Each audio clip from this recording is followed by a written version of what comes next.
The bell tower chimes, signaling the start of another day at the prestigious Akasis Royal Academy.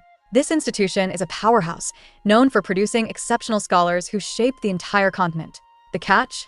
It only accepts adult students, and its real reputation comes from two things: insane tuition fees and unbelievably grueling graduation exams. These finals are so brutal they make the entrance trials look like an absolute cakewalk. Even in this so-called center of knowledge and prestige, the pressure is immense. Even at the so-called pinnacle of learning, life finds a way to interrupt the endless studying. While most students are buried in books, some incidents have nothing to do with grades. On a sunny day, amidst the pristine academy grounds, everything changes with three simple words. A student suddenly confesses their feelings, declaring, "I like you." A lone butterfly flutters between them, a silent witness to the confession that is about to complicate everything for our hardworking protagonist, Tilia Ambrose. Things are about to get interesting. A nervous student confesses to the popular Ilex Davenport, stammering that she knows he doesn't accept these kinds of advances. She tells him not to feel pressured to answer right away, presenting him with a letter. But this isn't just any love letter. She reveals she put her dorm room key inside, begging him to keep it even if he rejects her. Overhearing this commotion, Tilia Ambrose looks up from her book, completely unimpressed. She scoffs at the over-the-top display, annoyed by the fiery devotion constantly showered on the academy's elite. Tilia lets out an exhausted sigh. Of course, it's him again. Ilex Davenport. He's the heir to the powerful Davenport Duchy and the Academy's most infamous playboy, with a reputation for charming countless women. But that's not all. The guy is also a straight-up genius who has never lost the first-place rank since he started. The midterm results always tell the same frustrating story.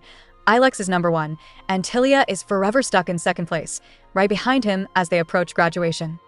As Tilia broods over Ilex's flawless record, she wonders if there's anything he can't do. She overhears Cecilia Clayton discussing him with her friends. Cecilia laments that Ilex's perfection is a curse that attracts too much attention, adding she can't control him since they aren't engaged yet. Her friend reassures her that men always come crawling back to their families after graduation.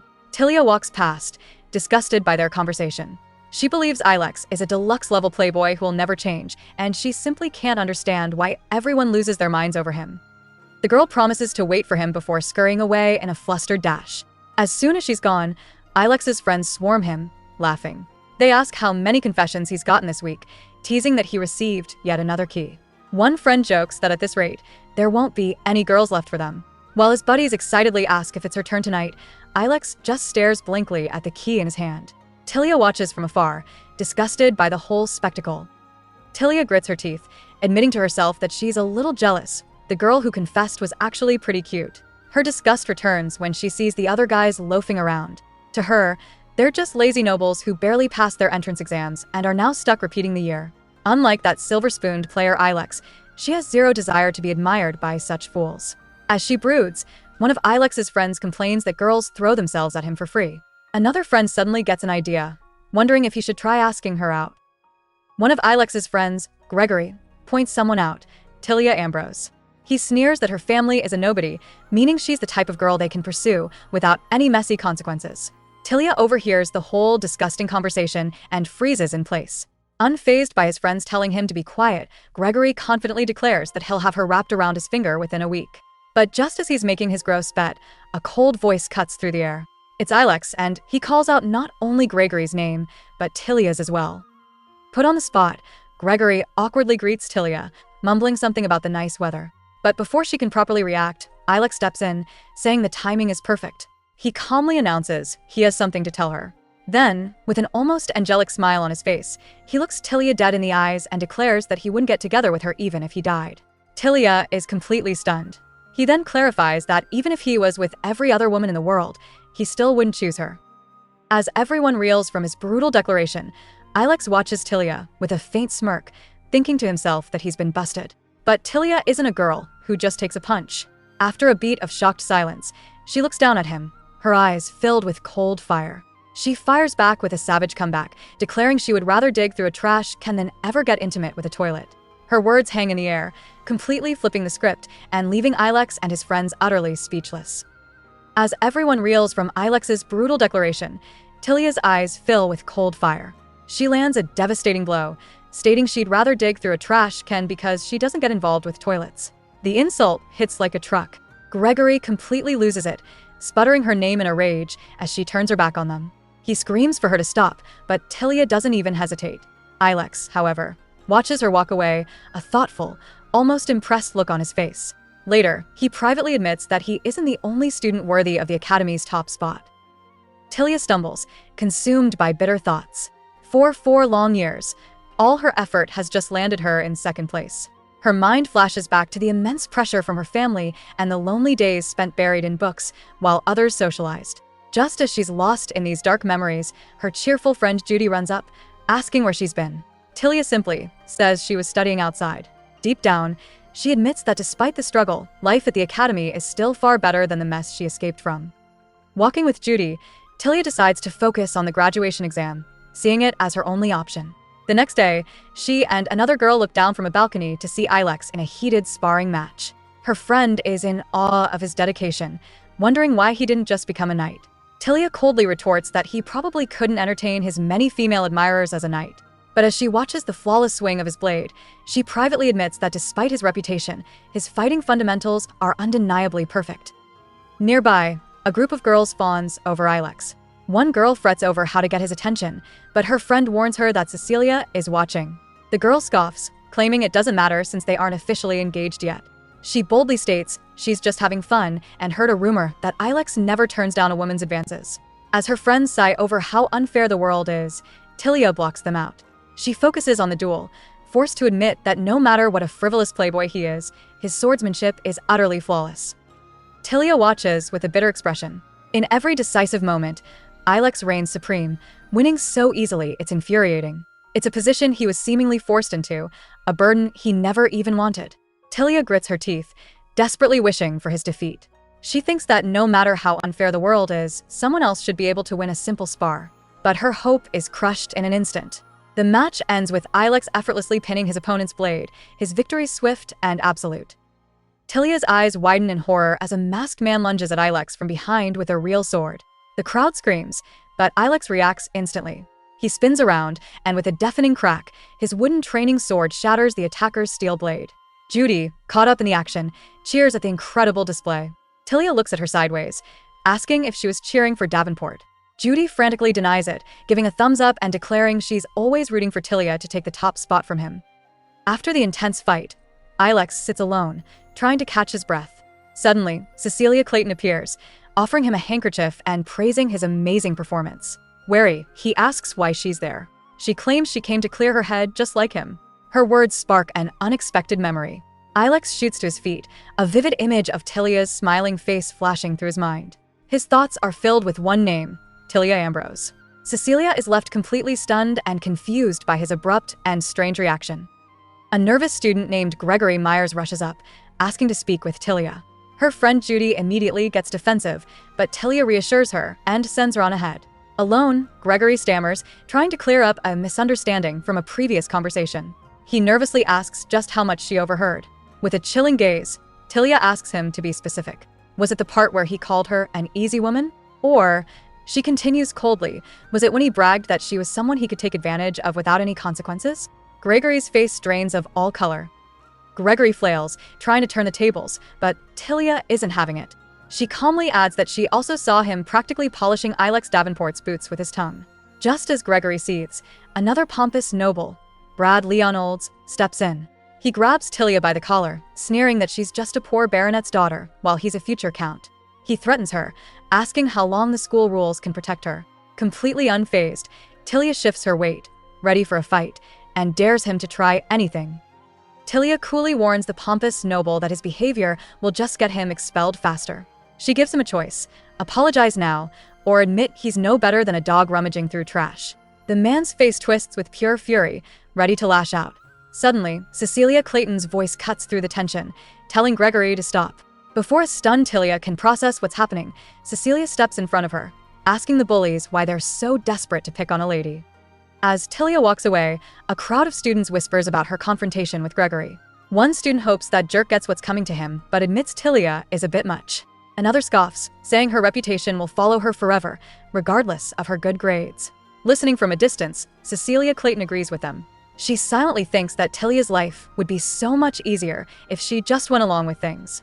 But since she chooses to make her own life difficult, Cecilia can only think of her as poor Tilia. Cecilia Clayton decides she's seen enough, stepping in to stop the harassment. She coolly asks Gregory why he's so obsessed with tormenting a lady, shocking Tilia into silence. But this is no simple act of kindness. As Cecilia studies the girl before her, she thinks of the infamous Ilex Davenport. A smug realization dawns on her. There's no way Tilia could possibly be his type. She moves closer, a smirk playing on her lips as she leans toward a completely bewildered Tilia, enjoying her confusion. The bully stammers out her name in shock. This is Cecilia Clayton, daughter of the esteemed Clayton family and, more importantly, Ilex Davenport's future fiancé. Tilia knows Cecilia's family is close with Gregory's, which is why he's shaking in his boots. Cecilia calmly calls him an embarrassment and tells him to get lost. Humiliated, Gregory and his crew scramble away, shouting empty threats at Tilia. While our girl looks annoyed by the drama, Cecilia simply watches the coward go with a satisfied smirk, enjoying the show. With the bullies gone, Cecilia puts on a show of concern, asking a stone-faced Tilia if she's okay. She pats our girl's shoulder, patronizingly telling her that boys can be stupid. But Tilia isn't having it. She shrugs off the touch, saying she doesn't care and that Cecilia shouldn't worry about her. A bit taken aback by her composure, Cecilia switches gears. She suddenly asks Tilia if she's considered getting a job after graduation. With a bright smile, she reveals an opening for a secretary at the Marquis' estate and offers a recommendation from her father. Cecilia continues her fake kindness, telling Tilia she's sharp and would make a better secretary than a private tutor. But our girl isn't falling for it. Tilia thanks her, but coolly replies she'll only consider the job if her grades start to slip. With that final word, she wishes Cecilia a good day and walks away, leaving her rival standing alone. Back in the lecture hall, Tilia's friend Judy is absolutely fuming. She slams her book on the desk, enraged that a scumbag like Gregory would say such vile things, and regrets not being there to protect her. Tilia tries to calm her friend down, saying it was nothing serious.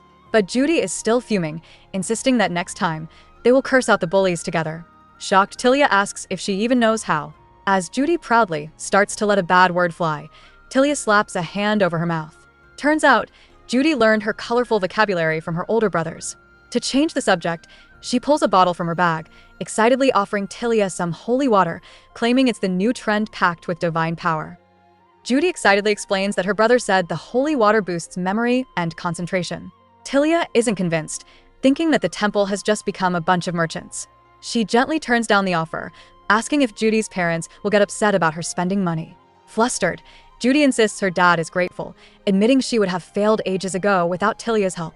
To change the subject, she points to the book in Tilia's arm and asks if it's for an upcoming exam, her curiosity piqued. Tilia explains she forgot to return the book and plans to study at the library.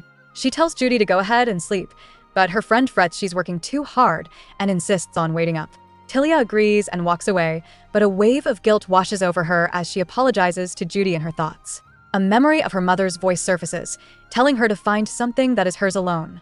Standing in the quiet hall, Tilia steels her resolve, knowing this is the final year she is to endure. Tilia holds her book tightly, her resolve hardening. She believes that if she gets an undeniable score on the graduation exam, she can finally earn her freedom. With this singular goal in mind, she buries herself in her studies, working late into the night in the empty library. When she finally looks up, she's shocked by how much time has passed. A pang of worry hits her as she thinks of Judy. Rushing out the door, she finds her friend patiently waiting for her, just as she had promised. As Tilia rushes through the dimly lit corridor, a door suddenly swings open, catching her completely by surprise. She cries out, losing her balance and stumbling backward. Just as she's about to hit the unforgiving floor, a strong arm wraps securely around her waist, pulling her from the brink. A calm voice tells her to be careful. Stunned, Tilia looks up and her eyes widen in shock.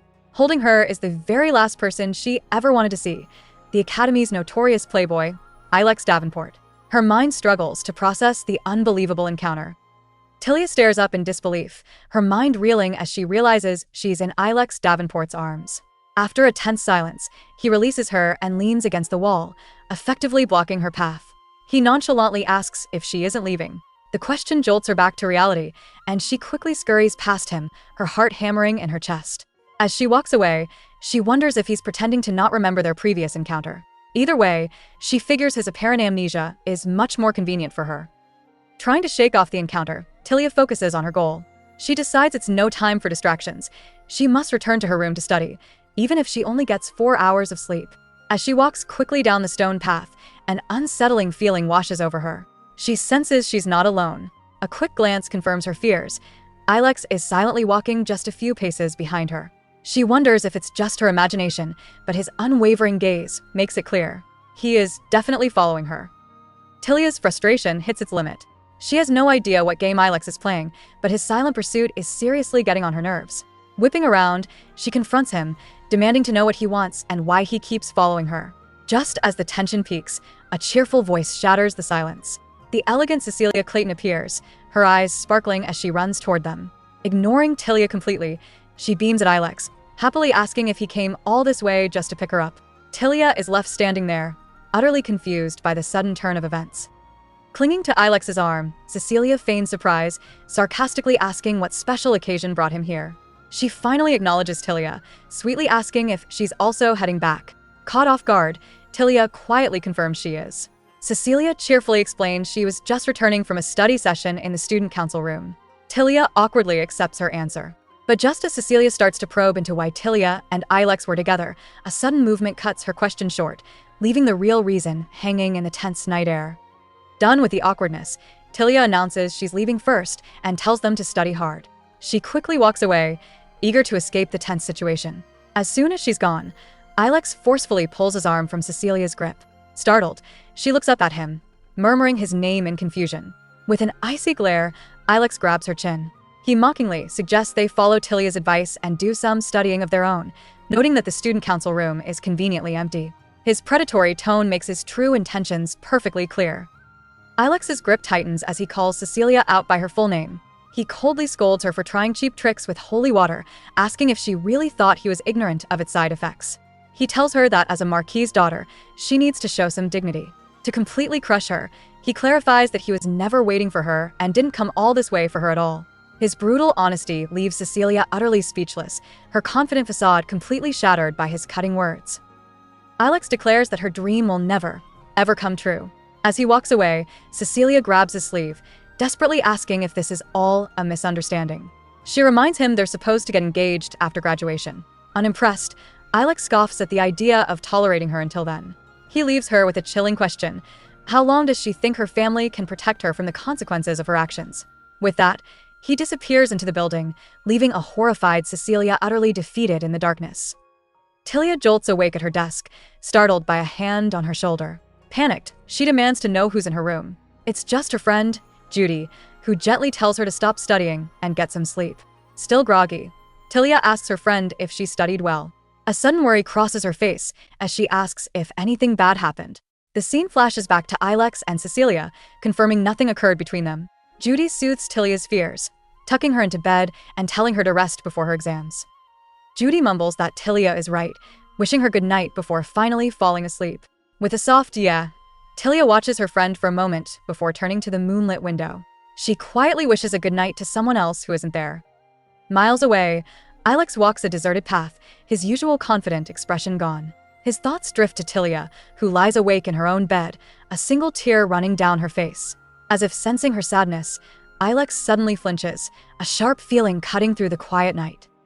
Under the quiet gaze of the full moon, Ilex stares up at the academy building. He knows that once the final exams are over, the long-awaited vacation will begin. For him, this isn't just a break. It's an opportunity. An opportunity to finally be with Tilia away from all the prying eyes and endless drama. As he contemplates their future, Tilia herself is lost in a deep, exhausted sleep, completely unaware of the plans already forming in his mind. The real story, it seems, will start when school ends. In the academy library, Judy dramatically slumps over her desk, wailing that she's completely screwed. Tilia calmly pats her back, telling her to calm down.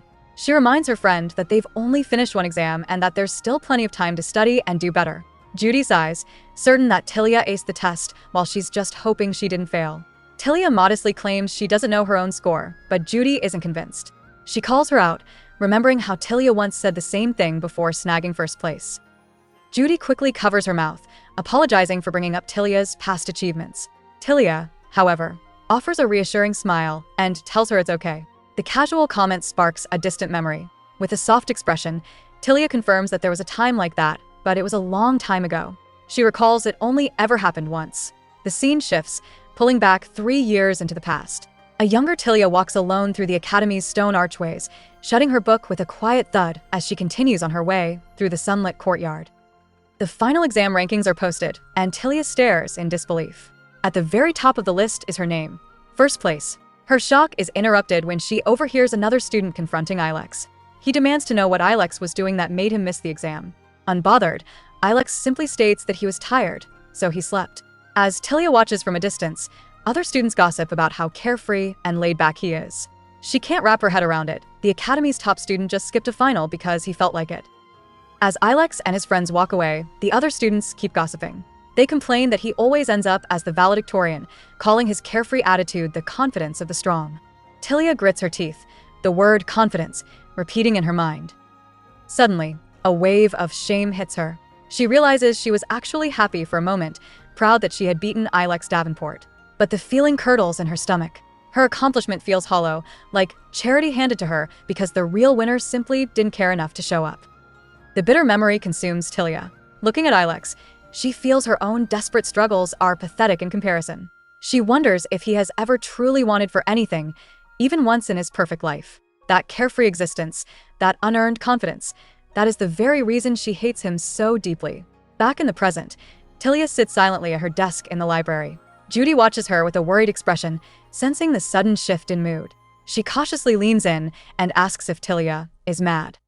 Tilia snaps out of it, insisting she isn't mad. But Judy gets flustered, admitting she feels clueless because her grades aren't improving, even with Tilia's help. Feeling insecure, she suddenly clings to Tilia, begging her friend not to abandon her. Startled, Tilia reassures Judy, telling her that's a ridiculous idea. A relieved Judy immediately beams, then asks if Tilia would repeat the year with her if she fails. Tilia freezes, awkwardly admitting that would be a little difficult. Judy throws a fit, whining about why Tilia can't stay with her. She points out that if Tilia graduates, she'll get a job and they'll have to part ways. But Tilia just can't afford it. Wasting money on another year of tuition is not an option. She gently comforts her distraught friend, her own resolve hardening. Tilia states firmly that she has to graduate. For her, finishing school isn't just about a degree. It's her one-way ticket to freedom, a chance to finally leave her old life behind and go anywhere. Tilia jolts back to reality as a voice calls her name. An elegant, red-haired girl approaches their table, apologizing for interrupting their concentration. It's Cecilia Clayton, one of the academy's top students. She cheerfully asks how their exams went. Tilia cautiously replies that she thinks she did as well as she prepared. Cecilia finds this amusingly modest. Calling Tilia the ever-diligent salutatorian, she announces she has a small gift for her. Cecilia pulls out a small, glowing vial and sets it on the table with a soft clack. She casually calls it holy water, a gift from her father with guaranteed effects. Cecilia even admits she uses it for a little boost when studying. But Tilia is immediately suspicious and asks why she's receiving such a thing. At first, Cecilia deflects, wondering if a reason is even necessary. Then she drops a bombshell.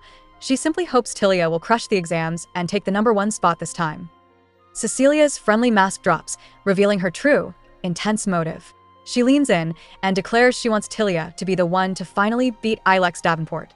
The shocking confession hits Tilia hard, her eyes widening in disbelief. With a smug little smile, Cecilia asks if that's a good enough reason for her gift. Tilia is completely frozen, unable to process the bizarre request from one of the school's top elites.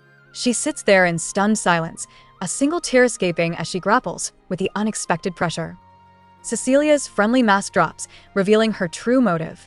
She wants Tilia to be the one to finally beat Ilex Davenport and hand him his biggest failure. The shocking confession hits Tilia hard, her eyes widening as a single tear escapes. Noticing her stunned expression, Cecilia tells her not to look at her like she's crazy. She defends her gift, insisting it isn't illegal and that everyone takes similar boosts anyway. Before Tilia can respond, her friend Judy rushes over, urgently telling her they need to leave for her next exam. As Tilia packs her bag, still reeling from their conversation, Cecilia asks if she's headed to the main building. Tilia barely manages a response. Announcing her exam is there too, Cecilia stands up and, in one swift motion, secretly slips the vial of holy water into Tilia's open satchel. Before Tilia can register what happened, Cecilia urges her to go on ahead, reminding her that Judy is waiting. As her friend leads her away, Cecilia stays behind, waving with a sweet smile and wishing Tilia good luck on her test. Dragged away by her friend, Tilia heads off to her exam, her mind still a mess from Cecilia's bizarre request. The test is as brutal as expected, and students stumble out afterwards looking completely drained, complaining they've all failed. Tilia's exam at the annex finishes much later. As she finally walks out, she glances around nervously. She isn't totally confident about her performance, but she poured everything she had into studying. All Tilia can do now is hope her hard work was enough to get her through. Tilia stretches outside, debating whether to wait for her friend Judy. A faint clinking sound from her satchel grabs her attention. Reaching inside, she pulls out the vial Cecilia slipped into her bag. Her mind flashes back to Cecilia's intense words, her sudden wish for Tilia to defeat Ilex. Tilia wonders what could have possibly happened between them. As she stares at the vial of holy water, Judy suddenly appears with a friend. Seeing the vial in her hand, they ask if she actually plans on drinking it. Judy's friend warns Tilia to be careful with the holy water, explaining her brother told her about its strange side effects. If someone drinks too much or uses the low-quality stuff, their body can react in a bizarre way. Tilia asks if it's deadly, but the friend shakes her head. She whispers that the real problem is an intense heat. Apparently, it makes a person act like a wild animal, unable to calm down until they've been with someone. Tilia just scoffs at the rumor, exclaiming there's no way that's true. Judy's friend warns Tilia to be careful with the vial before waving goodbye and leaving for her own exam. Alone again, Tilia contemplates the strange gift when she overhears some students nearby. One guy is absolutely buzzing, exclaiming that the holy water's effects are insane. He raves that it helped him remember the exact page number the test questions came from. His friend agrees, saying the stuff is rare and hard to find. Convinced it's the key to passing, the student declares he needs to stock up, since everyone else is using it. The student's words hit Tilia hard. In her mind, she saw a clear picture of her life. Everyone else was riding comfortably on horseback while she was forced to run barefoot. She bitterly contemplated her situation, staring down at the vial in her hand. Maybe this was her chance to finally catch up. She desperately wondered if it could give her even a little bit of peace from her constant struggle. With a trembling hand, she made her choice, uncorking the bottle with a decisive pop. She had to take the chance. But just as she was about to take the plunge, Tilia froze. She knew that any advantage gained this way would feel like charity, a victory that wasn't truly hers. She refused to be a clown riding a borrowed horse. She would rather run barefoot on her own 2 feet until the very end. With a steady hand, she tipped the vial over, watching the liquid splash onto the cold stone floor. As other students rushed past in a frantic haze, Tilia stood firm, choosing to rely on her own strength, no matter how difficult the path. The graduation exams at Akasis Royal Academy were notoriously brutal. Students had to pass 8 mandatory and 4 elective subjects. Failing even a single one meant getting held back for a whole year, with no chance for a retake. The 4th-year students were just about to begin their week-long trial. Suddenly, a shocked murmur spread through the crowd. A wave of panic swept over the students as they received some unbelievable news. One student stared in disbelief, muttering that it had to be a nightmare because none of this made any sense. The students couldn't believe their eyes, questioning if any of this could possibly be real. The panicked whispers confirmed the unbelievable. The graduation exam questions had been leaked. An official notice detailed the disaster. A massive cheating scandal had invalidated the entire rhetoric final. The academy wasn't messing around. Several students were immediately expelled, and a staff member was fired on the spot. Because of a few people's selfishness, everyone's hard work was for nothing. Now, the entire 4th year was facing a mandatory, high-stakes re-exam. The students stared at the official notice in pure disbelief. It was impossible, a full retest. Desperate cries filled the air as one student collapsed, wailing about how well he did on the now useless exam. Another girl's anger boiled over, and she began shouting about the dean's incompetence. Just as she was about to expose who she thought the real culprit was, her friend slapped a hand over her mouth and dragged her away from the scene. The great hall echoed with the agonizing frustration of the entire 4th year. In the quiet library, Tilia's frustration simmered as she thought of one student, Gregory Myers. She quietly fumed, thinking she should have dealt with him a long time ago. She questioned how he alone managed to escape punishment when everyone in his group got caught. It was obvious, his powerful father must have pulled some strings. Her friend Judy huffed, agreeing that this kind of corruption wasn't even surprising anymore. Just as the anger settled, Judy gasped as a sudden, shocking idea popped into her head. Judy leaned in close, whispering her shocking theory to Tilia. She pointed out that everyone knew Count Myers and the Academy's dean were incredibly close friends. The implication was clear. What if Gregory had cheated his way into the Academy from the very beginning? As the horrifying realization dawned on Tilia, a figure silently approached their table from behind. In a swift, unseen motion, Gregory Myers squeezed a strange liquid into Tilia's drink. He then recoiled, shouting that he was so mad he could die, creating a scene to cover his tracks. Judy slammed her fist on the table, shouting that this whole mess was their fault. Tilia, however, tried to stay calm, reminding her friend that the retest was in just 4 hours. She took a sip of her drink, trying to focus, but the taste was off. Confused, she told Judy the water was strange, and she was going to the bathroom to wash her cup. As Tilia walked away, another student, Cecilia Clayton, watched the entire exchange from her table with a thoughtful, curious expression. While Cecilia calmly considered what color to paint her nails next, Tilia stumbled into the bathroom. An intense wave of dizziness and heat suddenly washed over her. She wondered if she was catching a cold, maybe she needed medicine from the infirmary. But her body quickly told her this was no simple sickness. It was a powerful, unfamiliar feeling she couldn't control, an overwhelming desire for someone's presence. A desperate need was taking hold of her senses, and she was rapidly losing her composure. A shocking thought filled Tilia's mind, an overwhelming desire for anyone to do something to her. She immediately snapped back to reality, horrified by her own feelings. A past conversation flashed in her memory, explaining how a certain substance could induce an intense, primal heat. The only way to calm down, she was told, was through intimacy with someone. Tilia furiously splashed water on her face, trying to deny it. Just then, the bathroom door swung open. It was Gregory Myers, casually walking in as if he owned the place. Gregory Myers stepped into the bathroom with a sinister grin, rubbing his hands together. He taunted the empty room, calling for Tilia to come out and promising it would be fun. Hidden from view, Tilia seethed with rage. She couldn't believe this coward would stoop so low, feeling utterly humiliated by his despicable plan. Her fist trembled uncontrollably, but she quickly snapped out of it. This wasn't the time to feel worthless. She had to figure a way out of this, and she had to do it now. Tilia's mind raced. With Gregory blocking the main entrance, she had to find another way out. Her eyes darted around and locked onto a small window. It was her only chance. Without a second thought, she scrambled through the opening and dropped to the ground outside. The hard landing sent a shock through her system, but she didn't have time for pain. She had escaped the bathroom, but the overwhelming heat was getting worse. Alone and vulnerable in the garden, she collapsed, wondering what on earth she was going to do now. The intense heat became unbearable. Tilia panicked, realizing the retest was soon and she couldn't possibly make it to the exam hall in this condition. Her legs trembled and finally gave out, sending her stumbling through the garden. She pleaded for anyone, for someone to just do something to make it stop.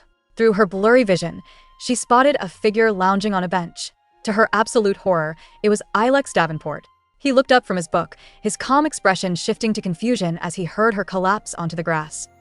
Ilex stared in disbelief, demanding to know how she was even here. Tilia's world tilted, a wave of pure horror crashing over her. It couldn't be him. Anyone but him. As she finally collapsed, her mind screamed in frantic denial. She couldn't accept help from the one person she despised most, the trash of Akasis. Her body was failing, but her pride raged with one last, defiant thought. Absolutely not, before she lost consciousness. Ilex stared in disbelief as Tilia passed out. Her condition was getting worse by the second, and her all-important test was fast approaching. He quickly ran through her options. Could she beg the professor? Ask a priest for help? No, it was far too late for any of that. Time was running out. Steeling himself, Ilex realized there was only one way to resolve this, and it had to be done right now. A look of grim determination settled on his face as he decided to take matters into his own hands. Tilia's mind raced, searching for a solution to her unbearable condition. She needed someone who wouldn't get emotionally attached, a man known for casual flings. The only person who fit the description was the one she despised most, Ilex Davenport. He was the perfect candidate, a playboy who wouldn't attach any meaning to it. As she slowly came to, she saw his stunned face looking down at her. Ignoring his shock, she pushed out the words that would change everything, asking him to spend the night with her. Tilia found Ilex sitting alone on a bench. Steeling her nerves, she approached him and asked if he knew who she was. Ilex's expression immediately soured. He wasn't playing games and coldly repeated her question back at her, demanding an answer. A wave of panic and regret washed over Tilia. Why did she say that? She must be insane. After all, even with his notorious reputation, Ilex Davenport was known for being selective. Utterly mortified, she quickly apologized, claiming it was nothing before turning to walk away in embarrassment. Just as Tilia tried to escape her own mortifying offer, Ilex suddenly grabbed her arm, stopping her dead in her tracks. He demanded to know what was wrong, pointing out that she clearly looked unwell. She tried to brush him off, but he wouldn't let go. His expression turned deadly serious as he asked a sharp, intense question. If he refused her, would she simply go find another man? With a quiet resolve born of pure desperation, Tilia met his gaze and confirmed that she would. It was her only option. Ilex's eyes widened, processing her desperate words. He quietly confirmed if that was truly her plan. A tense moment passed before his expression hardened into one of pure resolve. Deciding he had no other choice, he suddenly grabbed her and pulled her close. He looked down at the stunned Tilia and commanded her to spend the night with him. Then came the shocking confession. He'd wanted this for a while. 2. The scene fades as the sound of running water fills a private room, their unexpected arrangement now set in motion. Inside the bathroom, the reality of the situation hit Tilia hard. She couldn't believe she had actually followed Ilex Davenport into his private room. Ilex noticed her hesitation and asked if she was getting scared. He gave her an out, calmly stating that he didn't deal with women against their will. Flustered but determined, Tilia insisted she wasn't afraid, not after coming all this way. Ilex then coolly asked if they should begin. To his surprise, Tilia met his gaze and firmly answered, "No." With a surprising shove, Ilex pushed Tilia away. He coldly told her to wash up first, stating that he doesn't get involved with anyone who isn't clean. He pointed her toward the bathroom, explaining where the towels were, and then announced he would go wash up elsewhere. Utterly bewildered, Tilia found herself alone under the running water, her head throbbing. Overwhelmed by regret and despair, she wondered how long she could possibly endure the situation. All she wanted was to get out of there and escape this nightmare she had created. Overwhelmed with regret, Tilia's only thought was escape. Staring at her own reflection, she felt completely disconnected, insisting this wasn't her.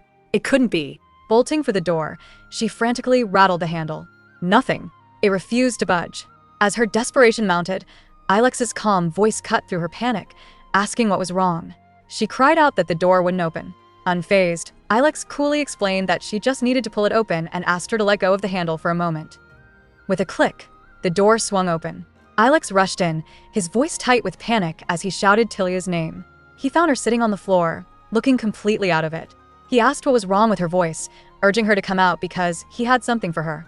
Tilia looked up, her expression strange, and asked if she looked odd to him. Her weird question stopped him cold. Realization dawned on him, but before he could process it, a sly smirk spread across Tilia's face, leaving him utterly baffled.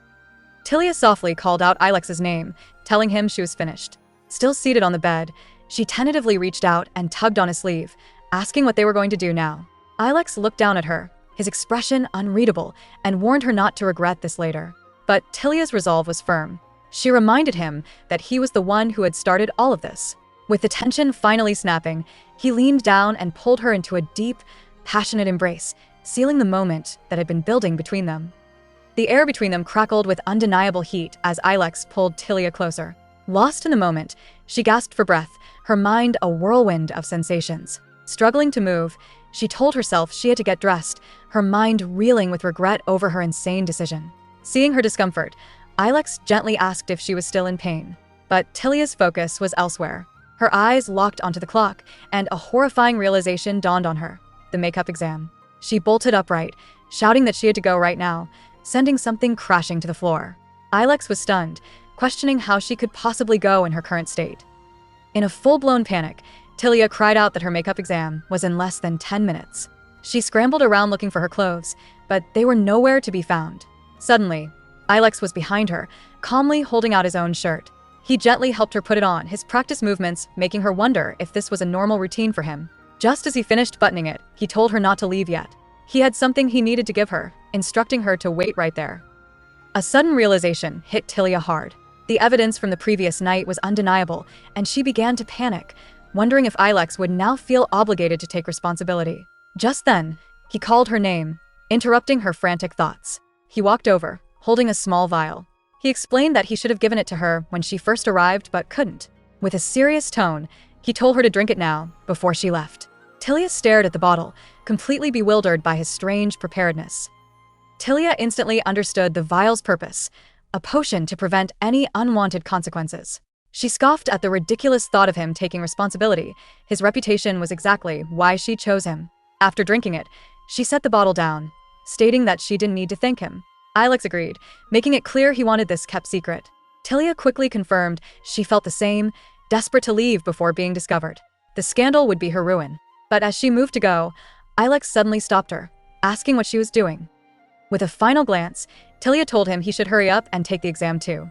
Then, before Ilex could say a word, she was gone. The door slammed shut, leaving him standing alone in the quiet room. A sharp, disbelieving laugh escaped him as he ran a hand through his messy hair, completely baffled by her audacity. He stared at the closed door, his mind reeling. He couldn't believe this was how she was going to play it, treating him like he was nothing more than a convenient afterthought. The re-examination was finally over. Tilia stretched at her desk, a wave of pure relief washing over her. She was confident her score was high enough to graduate without any problems. As students filed out, she glanced at the chalkboard, which noted one person was absent. She wondered if it was Davenport, figuring he must not be in a hurry to graduate. After turning in her paper, Tilia started to walk away, ready to be done with it all. But just as she did, a familiar voice urgently called her name, stopping her cold. The voice belonged to her friend, Judy, who looked completely frantic. She threw her arms around Tilia, demanding to know where she'd been and how worried she was. Thinking fast, Tilia lied, claiming she suddenly felt sick and went to the nurse's office. Judy bought it, sighing with relief that Tilia was okay and still made it to the exam. As her friend calmed down, Tilia's thoughts drifted back to the absent student, figuring someone like Davenport simply couldn't be bothered to show up for a retest. Judy's panic finally makes sense when she reveals she saw a guy named Gregory Myers lurking near the bathroom. Tilia stiffens, her eyes widening at the name. Her friend shudders, recalling the deeply unsettling encounter. The man had stopped her, a creepy grin on his face, and asked specifically if she knew where Ms. Ambrose was. Judy tells Tilia that the guy was definitely trying to pick a fight. A dark look crosses Tilia's face. She knows her friend is absolutely right. That man was looking for her. A cold fury washes over Tilia. She clenches her fist, internally vowing to make sure Gregory Myers gets expelled from the academy in the most humiliating way possible. Her dark thoughts are interrupted by Judy, who frets over how pale she looks. Judy offers to skip her family gathering to buy medicine, but Tilia refuses. She reminds Judy that her brother, Rainer, is finally coming home after 3 years. Tilia insists her friend go, telling her that if she's really that worried, she can just bring back a chocolate bar. As soon as she's alone, Tilia collapses onto her bed, every muscle in her body protesting. The ache in her back is one thing, but a sharp pain in her stomach leaves her confused and weak. A flash of her recent encounter with Ilex floods her mind, and she immediately makes a promise to herself. She can never tell Judy what happened. The truth would only make her kind-hearted friend cry and feel guilty for not being there. To protect Judy, Tilia decides it's a secret she must keep, convincing herself it was no big deal. Tilia tells herself that none of this matters in the long run. Her current situation is just a fake life, a temporary nightmare she just has to endure for a little while longer. She clings to the belief that soon, the real life she has planned for herself will finally begin. Tilia tries to smile, whispering that it's okay, that she can handle it. But as she clutches her pillow, a single tear rolls down her cheek, betraying the immense pain she's trying so hard to ignore. A voice cuts through her hazy thoughts. It's Ilex. He leans over her, asking why she's crying so much and if she's in pain. A moment later, he changes his tone, teasingly wondering if she's just a crybaby. The dream feels too real, and her eyes fly open with a start. Tilia jolts upright in her own bed, gasping for air. She's completely alone. Clutching her head in disbelief, she's left shaken and confused, desperately wondering why that dream felt so incredibly vivid. The vivid dream stirs up a storm of unwanted memories for Tilia. She flashes back to an intimate moment with Ilex, where he gently told her not to cry, admitting her tears left him feeling lost. But sitting alone in her room, she scoffs at the memory. She suspects he's used those same lines on plenty of other women and vows his act won't work on her. Suddenly, a much darker memory surfaces. Her father, Bradley Ambrose, screaming at her mother, demanding to know how she could treat him so badly. The horrible memory continues, showing Tilia's father collapsed on the floor as her distraught mother calls out to her. Pulling a young Tilia into a desperate hug, her mother gives her a frantic warning. Never believe a man's words or be fooled by love. She weeps, confessing that she was tricked by sweet nothings, and it completely destroyed her life. Back in the present, Tilia's expression hardens into a cold mask. She makes a solemn vow to herself, unlike her mother, she will not be fooled. Stealing her resolve, Tilia vows to herself, never again. Just then, her door bursts open, and a voice shouts for her to wake up.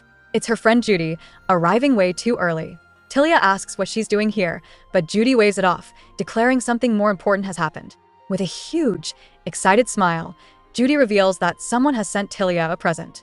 She holds up a sparkling gift box, leaving a disheveled Tilia completely bewildered by the sudden and mysterious delivery. Tilia stares at the gift box, totally confused. She asks Judy what it is, but her friend just shrugs, explaining the dorm attendant asked her to deliver it. This whole thing feels strange to Tilia. She can't think of a single person who would send her such a fancy gift. Despite her doubts, she unties the elegant velvet ribbon and lifts the lid. Both she and Judy gasp, their eyes widening in shock. The box is filled with a stunning assortment of luxurious items, leaving them absolutely speechless. Inside the box, Tilia finds what looks like medicine. Judy points out a remedy for bruises and an ointment for cuts. Tilia can immediately tell the items are high quality, likely from an expensive pharmacist. A quick flash reveals Ilex Davenport, his back covered in scars. Judy asks her friend if she has any idea who the sender could be. Tilia bluntly says no, shocking Judy with her response. But the serious moment is cut short as Judy suddenly remembers she brought chocolate and excitedly runs to get it. With a cheerful flourish, Judy presents a box of chocolates, though she quickly admits her mom was the one who bought it. Tilia assumes the gift is from the Countess and makes a mental note to thank her, but Judy just waves it off as no big deal. The scene shifts to later, outside the academy, the air thick with relief now that re-exams are finally finished. Laughing, Judy excitedly asks Tilia if she's ready to finally live a little and have some fun now that they're free. The classroom erupts with chaos as students celebrate their newfound freedom. One guy even stands on his desk, shouting about getting a pass to go out. Judy jokes that everyone needs to have fun now before the grades are posted. Tilia spots the official notice for the grade calculation period and has to admit her friend has a point. As they walk outside, however, the mood shifts. Judy stops abruptly, saying things feel strange. She wonders if she's gone crazy from studying too much, and a stressed-out Tilia admits she's been feeling the same way. Judy suddenly stops, convinced she's gone crazy from studying. She whispers that everywhere she goes, she keeps seeing Ilex Davenport. Panicked, she asks Tilia if she's just seeing things. Tilia bluntly tells her no. She confirms her friend's fears, revealing that Ilex has, in fact, been following them for the last few days. Flashing back, she remembers seeing him nearby constantly. Tilia then makes a chilling correction. He hasn't been following them. With a dead serious look, she admits it's her he's been tailing all along. Visibly shaken by the news, Judy quickly makes an excuse, claiming she's exhausted and needs to head back to the dorm. Tilia tells her friend to go on ahead, then casually announces she's making a stop at the library first. As she walks away, her suspicions are confirmed. Ilex is right there, leaning against a pillar with his arms crossed, watching her. Tilia fumes internally, completely baffled by his behavior. If he would just follow her openly, she could at least say something, but this silent stalking is just unsettling. Tilia tries to shake off her annoyance as she heads into the library. Ilex's little game of hide-and-seek is getting old. He vanishes when she moves, only to reappear moments later. Deciding she has no time for his nonsense with the final semester approaching, she grabs a book. But as she reads, her focus is shattered by a whispered conversation nearby. Her eyes fly open when she hears the news. Gregory Myers has finally been caught. The students gossip that he was colluding with the dean, and a full-scale investigation is now underway. Tilia is stunned by the news about Gregory Myers. A memory flashes through her mind of him making a shady backroom deal, proving Judy's old suspicions were right. While Tilia is relieved he was expelled without her having to lift a finger, a bigger question hangs in the air. He got away with cheating before, so why was he caught now? The gossiping students whisper a crucial detail. The leaked questions weren't the main issue. This time, investigators searched his entire dorm room, clearly looking for something much more important. The gossip continues as the students reveal the investigators found something huge in Gregory's dorm room. Tilia, eavesdropping from the second floor, leans over the railing, trying to catch every juicy detail. What could they have found? Lost in thought, she takes a careless step back and loses her footing. With a terrified gasp, she tumbles backward over the railing. Her book flies from her hands as she plummets toward the floor below. Panicked, her only thought is a desperate cry for anyone, to help her. As gravity pulls her down, time seems to slow. Just before she hits the hard floor, a strong arm wraps around her waist, breaking her fall. Tilia's eyes snap open to see none other than Ilex Davenport holding her securely. He looks down at her with a serious expression, telling her to be more careful because she could have gotten badly hurt. Caught in his arms, Tilia is utterly speechless. The very guy she was trying to ditch just saved her from a nasty injury. He was there all along. Still holding Tilia close, Ilex's voice is low as he reminds her to be careful, remarking that she bruises easily. Their near disaster didn't go unnoticed. Down below, students start looking around, wondering about the noise they just heard. Realizing they're about to be discovered, Tilia panics and shoves at his chest, demanding he get off. But Ilex is one step ahead. He swiftly grabs her wrist, telling her they have to go before anyone sees them, and pulls her away from the railing. Furious and flustered, Tilia shoves Ilex away with all her might. But he just stands there unfazed and holds out the book she dropped. She hesitantly takes it back, completely baffled by his behavior. He gives her that same intense, unsettling look again, his expression totally unreadable. It makes her skin crawl. Annoyed, she tries to figure out his angle. Breaking the tense silence, Ilex tells her to come with him. He leads her to a quiet garden, ready to get straight to the point. Tilia wastes no time confronting Ilex. She asks him about the medicine box that arrived at her dorm a week ago, accusing him of sending it. It had to be him. Who else would send ointment for her wounds? With her arms crossed, she tells him she doesn't need it and wants it back. She makes her intentions clear, stating she wants them to act like nothing ever happened between them. Frustrated, she thinks to herself that she chose him because he seemed the least troublesome, but he's turning out to be a huge pain. Ilex is completely stunned by her sudden accusation. With a fierce glare, Tilia demands that he stop following her around, telling him it's honestly annoying. But his bewildered reaction isn't what she expected at all. He just looks shocked. Finally, Ilex lets out an exasperated sigh and covers his face with his hand. He calls her by her full name, Tilia Ambrose, and tells her she's the one who is completely misunderstanding the situation. He flatly denies ever following her, leaving her totally speechless. Ilex calmly explains that their paths merely crossed by coincidence. He had a meeting with a professor and then went to the library for a book, nothing more. Suddenly, he closes the distance between them, invading her personal space. He challenges her, asking why she's acting as if she owns the entire academy. His bold move catches her completely off guard. Tilia is absolutely floored by his audacity. Internally, she seethes with rage, shocked by how unbelievably petty and childish the infamous Alex Davenport is acting. Ilex smirks, coolly stating that he is an adult. With a pointed look, he adds that he thought he proved that sufficiently the last time they met. His words trigger a vivid memory of their intimate night together, and Tilia's face immediately flushes bright red. Absolutely mortified, she sputters at him, but Ilex panics and quickly shushes her, begging her to lower her voice. Overwhelmed by sheer humiliation, Tilia spins on her heel and storms away, leaving a stunned Ilex standing alone in the garden. As Tilia walks away, she catches Ilex grinning to himself with a blissful, dopey expression. She's completely baffled by his weird behavior. Firmly, she reminds herself that her only goal is to graduate safely and that she wants nothing more to do with him. Suddenly, Ilex's voice cuts through her thoughts, asking what's stopping her. She tries to rationalize that his concern was just basic manners, but he isn't finished. He bluntly points out that she was hurt and that he was the one who left marks on her. Tilia flinches, caught off guard. Ilex continues, explaining that it would have been strange to call a private doctor for her. That's why he just sent a medicine box instead, asking if his reasoning wasn't obvious. He then delivers a cutting remark, stating that he only did it because they are nothing to each other. The words hit Tilia hard. She looks up at him, unable to read his expression. Shaking off the moment, she tells herself that the look in his eyes means absolutely nothing. She has to believe it. Ilex's cold words hit her, and Tilia's resolve hardens. She inwardly smirks, thinking she was right to label him a proper piece of trash. A serene smile forms on her face as she tells him he's right and that she misunderstood. She apologizes coolly before thanking him with his full name, creating a sharp distance between them. Tilia then delivers her final words, stating that she hopes these kinds of coincidences never happen again. Turning on her heel, she walks away, leaving a totally stunned and confused Ilex standing alone in the garden. Stunned, Ilex stands alone, stewing over Tilia's harsh words. He stares at the shell-shaped chocolate in his hand, mocking the idea that this was all just basic manners. Back in her room, Tilia collapses, trying to push the encounter from her mind. But she can't forget the aftermath of their time together. She remembers the medicine and the box of chocolates he left behind. Closing her eyes, she forces herself to accept the painful truth he handed her.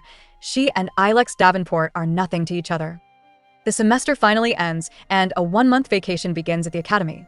As students depart, Tilia's friend Judy tearfully waves goodbye from her carriage, promising to visit. Tilia waves back, but her warm farewell quickly turns into a cold, harsh reality. The moment she arrives home, a sharp blow sends her staggering sideways. Her father looms over her, his voice dripping with fury as he demands how she dares to call this a report card. He violently crumples the paper in his fist, his anger boiling over. Baron Ambrose rages, screaming that if it's not first place, it's completely meaningless. He furiously declares she must be the top student, all to prove she can produce excellent heirs for their family line. Calling her useless, he throws her crumpled report card at her feet. The paper shows she ranks second in the entire academy. Tilia's thoughts immediately drift to the monster who beat her, Ilex Davenport. Even with a huge penalty for taking a supplementary exam, he still came out on top.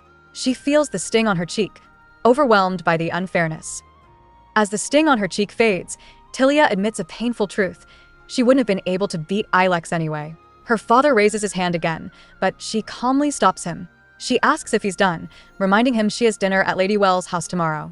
Pointing to her face, she says she can't go looking like this. The Baron is floored. Furious that she outmaneuvered him, he slams his desk and orders her away, yelling that he'll summon a priest to fix her face. Tilia simply thanks him and leaves. After Tilia leaves, Baron Ambrose slams his fist down in fury. He's been working on a massive opportunity with another nobleman, a rumored gold vein hidden in an abandoned mine owned by the Wells family. Their plan is to coax Count Wells into selling them the mine for cheap. But Tilia's defiance is making things difficult. The Baron seethes, frustrated that his own daughter is now a nuisance. He viciously declares that the moment she graduates, he will sell her off to the highest bidder without a second thought. Tilia walks away, her mind racing. The dinner at the Wells estate was a total bluff, and now she needs to make it real, maybe by calling her friend Judy. But before she can even process that, another problem appears: her older brother, George Ambrose. He stops her with a sneer, saying the house gets noisy when she's home. He crudely asks if she's been carelessly involved with men at the academy. He scoffs that a woman's only job is to marry well, then levels a vile accusation, asking if she traded favors with a professor for her grades. Tilia hits back with a cold question, asking why she would do such a thing.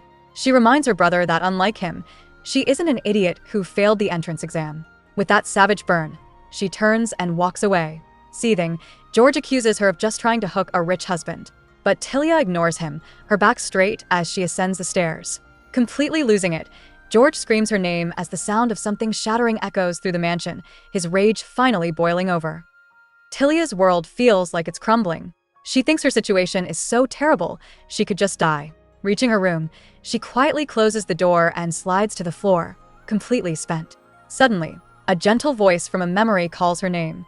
It's her mother, Evelyn Palmer, a brilliant graduate of Akasis Academy. A happy memory of her mother calling her a lovely daughter surfaces, but it's quickly replaced by a sorrowful one. Her mother's face is filled with pity as she calls Tilia her poor daughter, as if she foresaw her child's future struggles. Tilia's thoughts drift to her mother, Evelyn. Her mom had a dream: to live as herself, not just as a wife. So, she broke off an engagement with a powerful marquis to marry Baron Ambrose, a man she believed would respect her. But this trust was her greatest mistake. After the wedding, her father revealed his true, controlling nature. He isolated Evelyn completely, leaving her to wither away like a forgotten decoration in their own home. Another memory surfaces, her mother's gentle voice calling Tilia her clever, smart daughter. Another devastating memory surfaces. Her mother, Evelyn, touches her cheek, lamenting that it would have been better if Tilia hadn't been born a woman. Her voice echoes with a grim warning: the moment you trust someone is the moment you die. A young Tilia could only watch in terror as her mother's life ended. It was cruelly ruled an accidental fall, but Tilia knew the truth. Her mother's broken mind eventually led her to her end. The weight of this traumatic past crashes down on Tilia, forcing a pained gasp from her lips. Overwhelmed by grief, Tilia collapses to the floor, her body shaking with sobs. Her mind races to find a solution. She lied about visiting the Wells family, so now she needs a cover story. She decides to contact her friend Judy and tell her a simple lie: she took a tumble down the stairs. A fleeting, comforting memory of her mother's voice washes over her, telling her it's okay. Alone in the vast, empty room, Tilia clings to this sliver of hope, whispering to herself that everything will be okay. At a beautiful mansion, Tilia is greeted by her bubbly friend, Judy, who rushes over with a huge smile. She throws her arms around Tilia, explaining that while the invitation was on short notice, her mother said it was fine. Tilia calmly plays along with her cover story, telling Judy she was just about to reach out anyway. Thrilled, Judy declares they must be really connected. As they walk together, she innocently asks how things are at Tilia's home, wondering if anything unusual has happened. The question hangs in the air, a direct hit to Tilia's fragile composure. Tilia forces a smile, assuring Judy that nothing unusual has happened back home. She insists it's always the same. As Judy leads her inside, they are greeted by her mother, Countess Wells. The Countess warmly welcomes Tilia, complimenting her growing elegance and playfully suggesting her own daughter should be more like her. Judy reacts with a comical pout. The Countess then expresses her sincere gratitude, explaining that she doesn't know how Judy would have adjusted to school life without Tilia's friendship, making Judy beam with pride. Countess Wells observes that Tilia seems to have lost some weight, making her promise to eat well that night. Tilia quietly agrees. The Countess then explains that the rest of the family won't be able to join them for the meal. Just then, her words are cut short by an excited voice calling Tilia's name. A man comes rushing down the stairs with a huge grin, asking how long it's been. Tilia freezes, completely stunned to see him. In total disbelief, she whispers his name. Brother Rainer? He beams back at her. At the lavish dinner table, Countess Wells questions Rainer about his time in Aotearoa. He happily confirms he's been well, finding the neighboring country to be a fun experience. The Countess then gently scolds him. She reminds him she wanted him to join the Knights Academy like his brothers, but he ran off instead, making his father worry. Rainer quickly defends himself, clarifying that he didn't run away. He explains he went abroad to study business, eagerly trying to change the topic to how open and exciting Aotearoa is.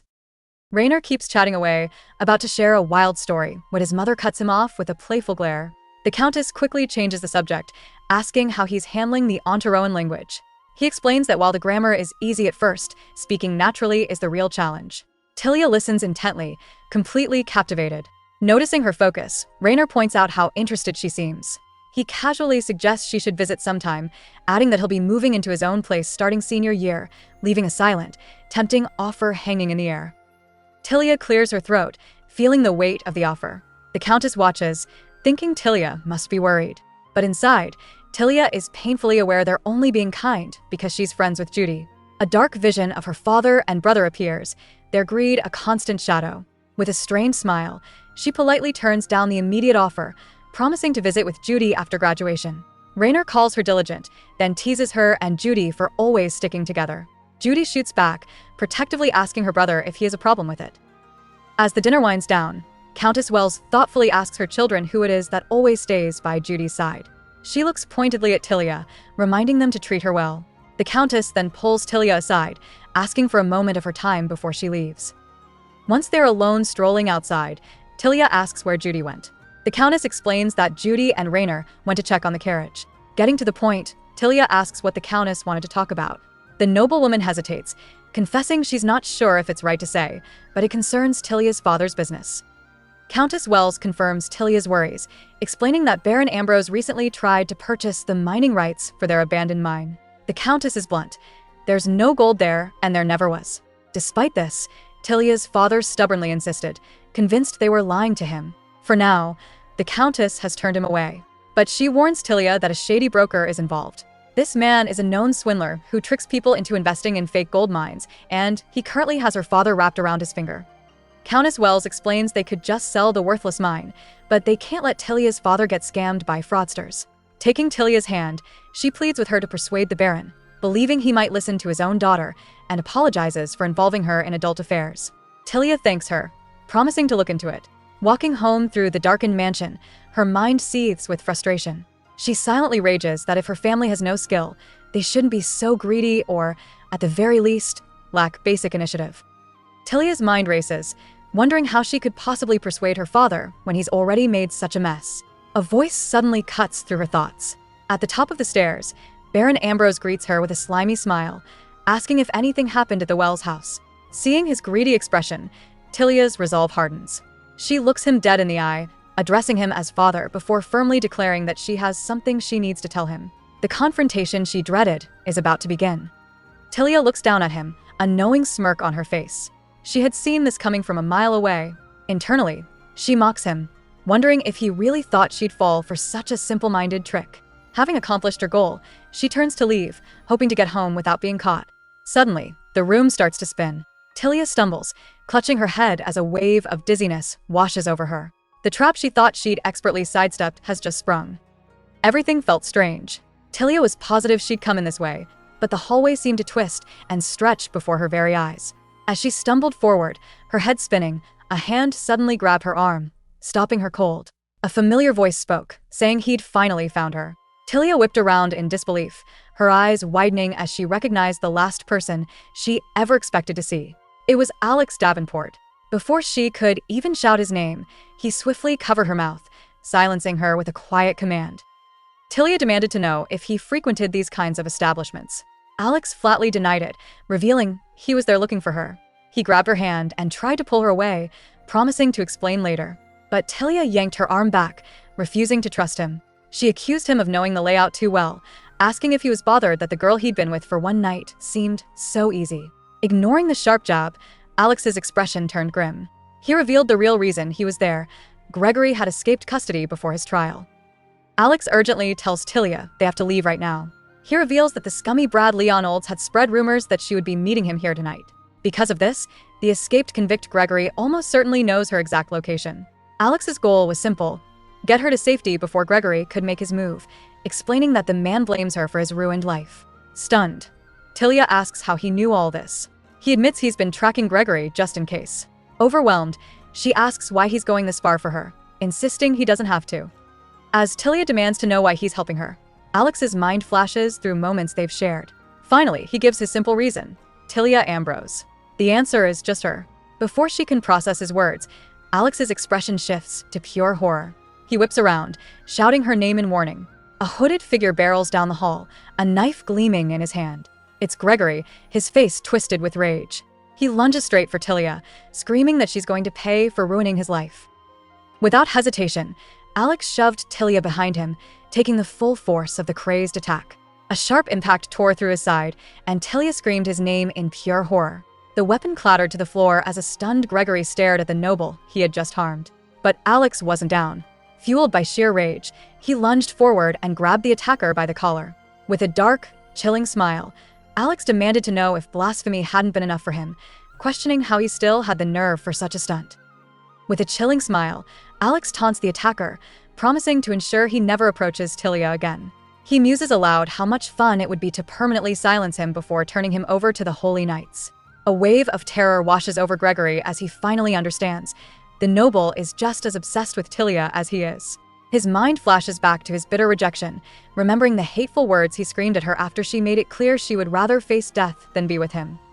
Defeated, Gregory mutters that Alex should just die. But a flash of insane desperation crosses his face as he vows not to go down alone. In a final, vindictive act, he pulls out a hidden vial. With a twisted smile, he uncorks the bottle and hurls it straight at Tilia. It shatters across her, splashing the unknown liquid everywhere. Tilia's eyes widen in shock just as Alex turns, his face a mask of pure terror. He screams her name, but it's already too late. Alex unleashes his fury, relentlessly striking the man who harmed Tilia. The violent scene paralyzes her, triggering a horrifying memory. Suddenly, she is a child again, clinging to her father's leg and pleading for her dying mother's life. But he callously shoves her away, shattering her world. As the past consumes her, the helpless words she screamed back then echo in her mind, a desperate cry to her father, begging him not to let her mother die. Lost in her traumatic memory, a young Tilia desperately cries out to her father, telling him how scared she is. But in the present, her pleas are lost to the sound of Alex's relentless fury. He finally pauses, sensing her distress, and calls her name. Snapping back to reality, Tilia sees the violent scene and shrieks at him to get away. In her panicked mind, the man before her and the cruel father from her past become one. The memory sharpens, showing her father callously tossing a small object away as he abandons her. Tilia's world fractures as a searing pain rips through her. She stumbles, her mind screaming at her to get away. Alex's face drains of all color as a horrifying realization dawns on him. He chokes out a desperate command for her not to breathe, a memory flashing through his mind of a woman warning a young boy to cover his mouth. With dawning terror, he identifies the liquid splashed across Tilia. It's specially concentrated holy water, a substance that could prove fatal. Alex's face hardened as he pieced it all together. The attacker hadn't just thrown the liquid, he wanted Tilia to drink it. How ironic that the man now lay unconscious, taken down by his own scheme. Muttering a curse at the fallen nuisance, Alex's priority shifted. He reached for Tilia's trembling hand, telling her they had to leave immediately. But her legs gave out, and she stumbled. Acting instantly, he covered her mouth and nose with a cloth, then scooped her into his arms and sprinted away from the dangerous scene. Alex rushed Tilia into a safe room, urging her to breathe deeply. He assured her that a carriage was coming and she needed to leave. But as Tilia steadied herself, she felt an intense heat radiating from his body. A horrifying realization hit her. He had also drunk the holy water. Frantic, Tilia demanded to know why he was helping her when he was also in danger. Cutting her off, Alex dropped a bombshell. He revealed that he used to train as a holy knight, hinting at a hidden past. Alex quickly explained that his holy knight training gave him resistance, so he was fine. He then handed Tilia a small vial, telling her it was an antidote and to drink it just in case. But his claim was clearly a lie. He immediately downed his own dose, gasping for breath before smashing the empty bottle on the ground. Just then, a carriage clattered to a stop, a servant frantically calling out to the young master. Alex clutched his chest, the immense strain still etched on his face as Tilia watched in stunned silence. Alex urged Tilia into the waiting carriage, insisting he would take the next one. But that was 20 minutes away, and she refused to leave him. She argued that it was far too dangerous for him to wait alone, especially after what he drank. Still fighting the effects of the potion, a feverish Alex made a flirtatious comment that left Tilia speechless. His playful attitude then vanished. He gently held her face, pleading with her to just go. But she insisted that right now he should be running away from her, not trying to save her. Ignoring her protests, Alex gave her one last push, sending her stumbling into the carriage. The door slammed shut, and the horses bolted down the street. Slumped against the seat, Tilia's mind raced.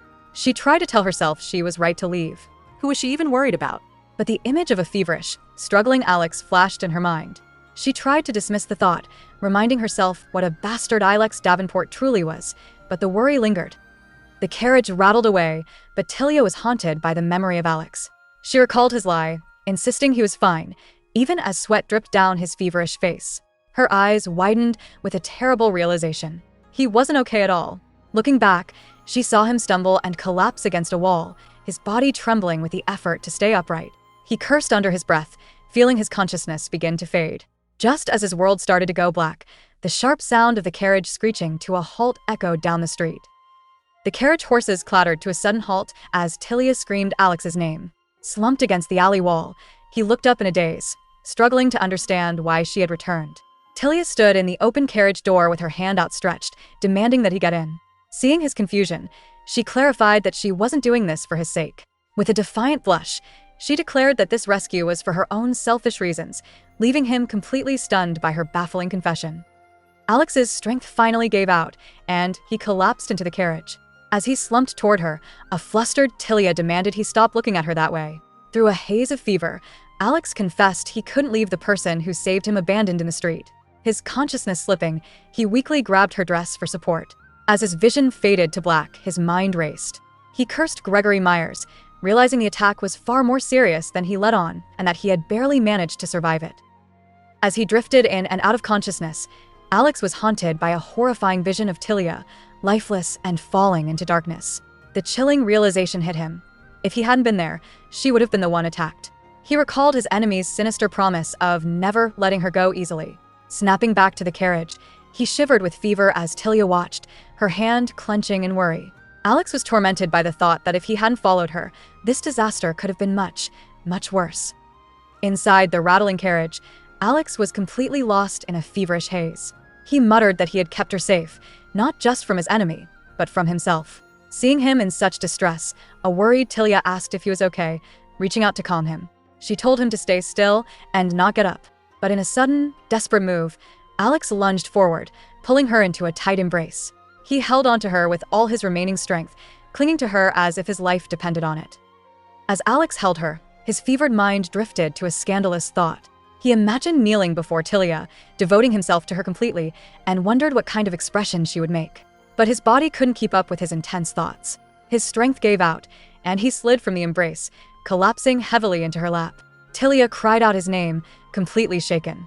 She pleaded with him, asking why he couldn't get up and if he was hurt. Drenched in a cold sweat, Alex could only stare back, his delirious eyes fixed on her face. Alex weakly claimed he was fine, but Tilia knew better.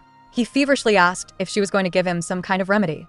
A memory of her terror flashed in Tilia's mind, and she silently begged herself not to taint the boy who had just saved her.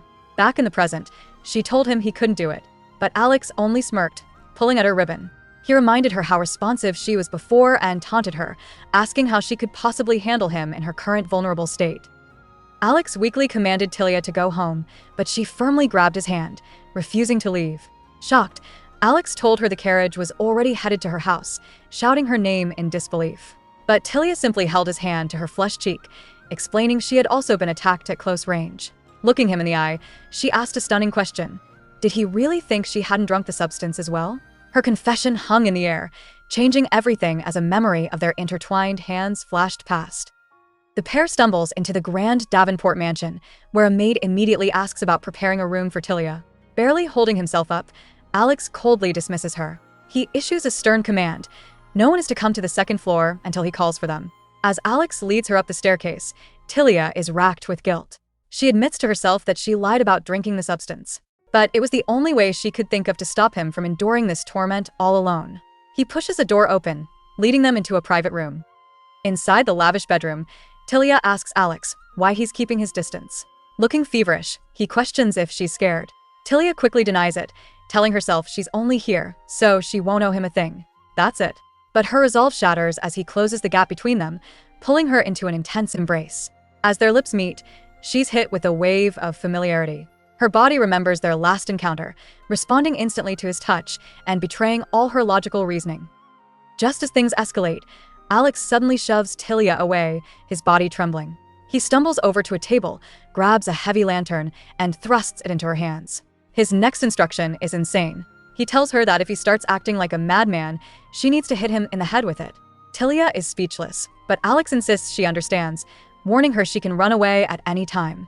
As the intensity of the room rises, a dizzying thought crosses her mind. Did she somehow end up drinking the substance after all?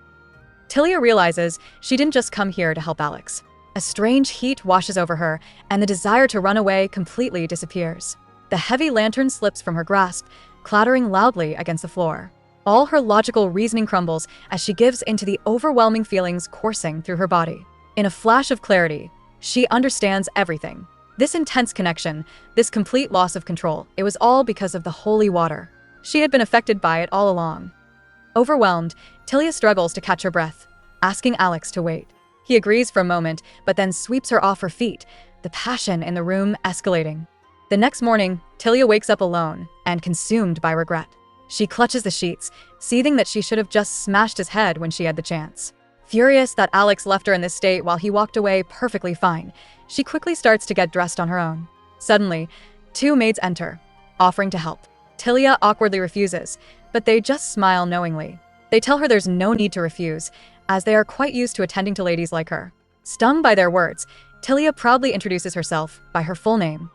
Tilia tries to clear the air, explaining that she attends the same academy as Alex. The maids' condescending smiles don't waver.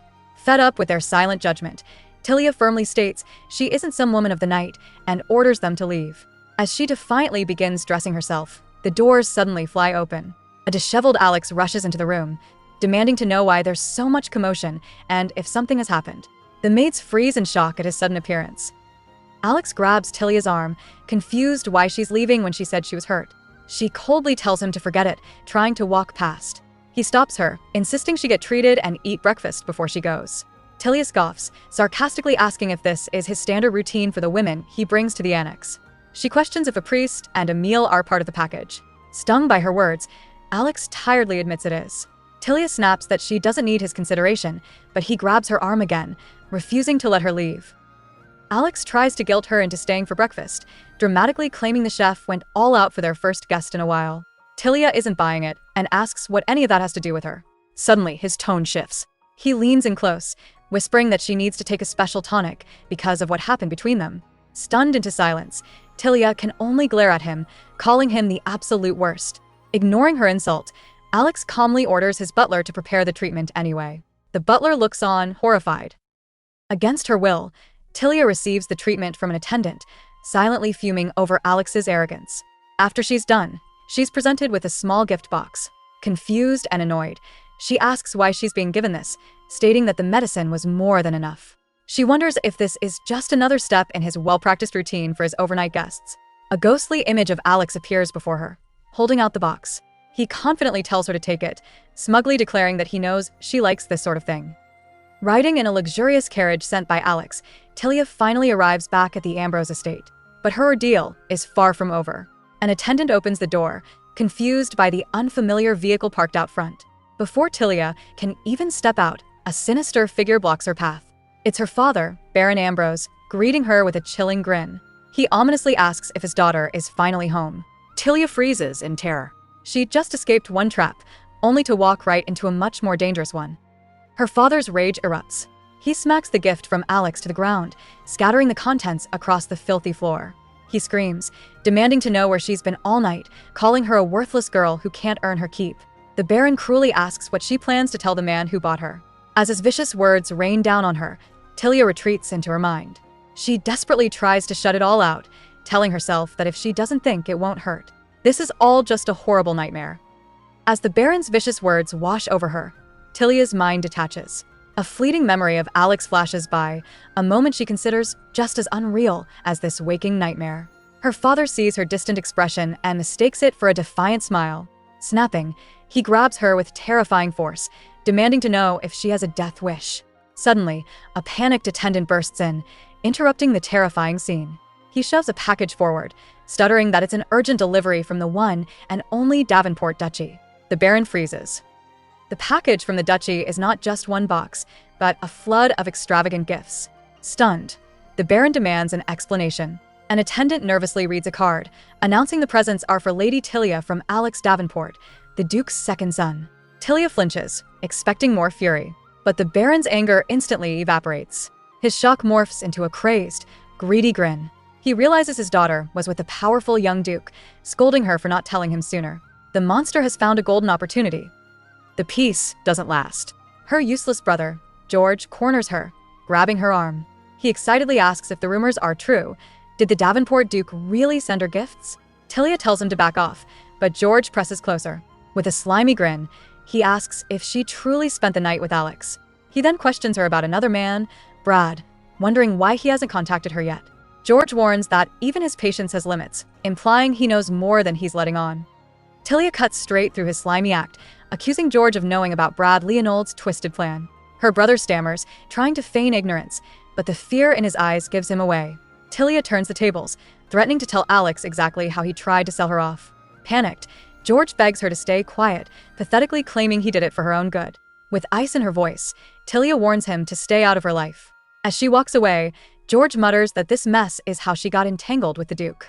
Tilia stops dead, her hand clenching into a tight fist.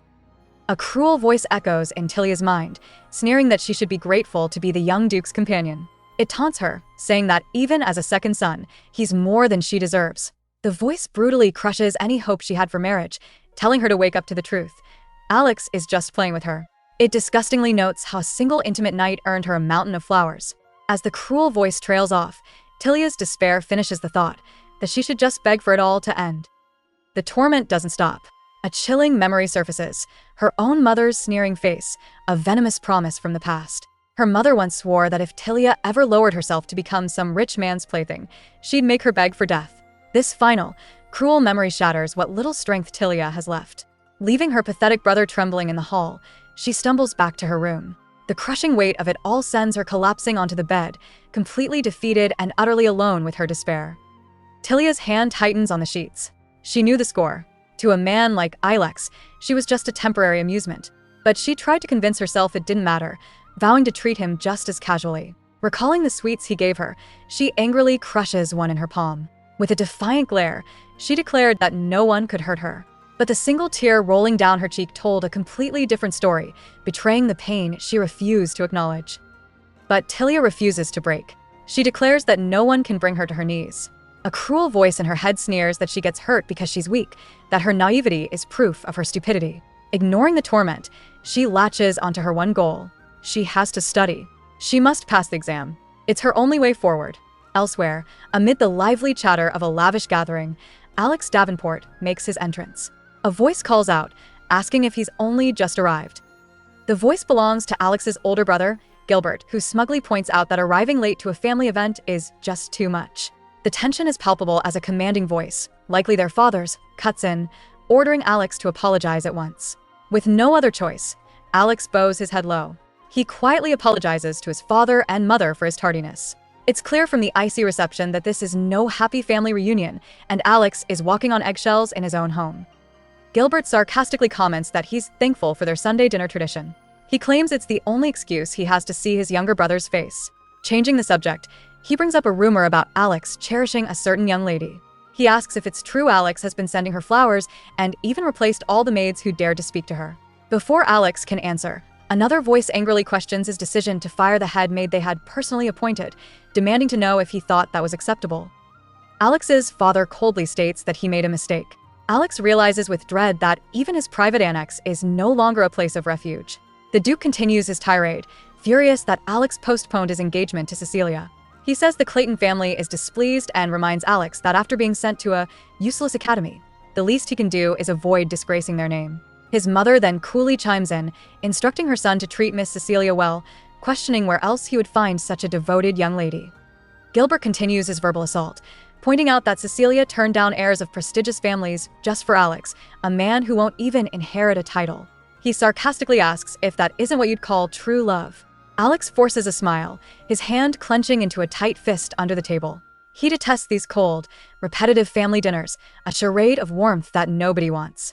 He knows his family has been watching his every move, certain they finished investigating the Ambrose family long ago.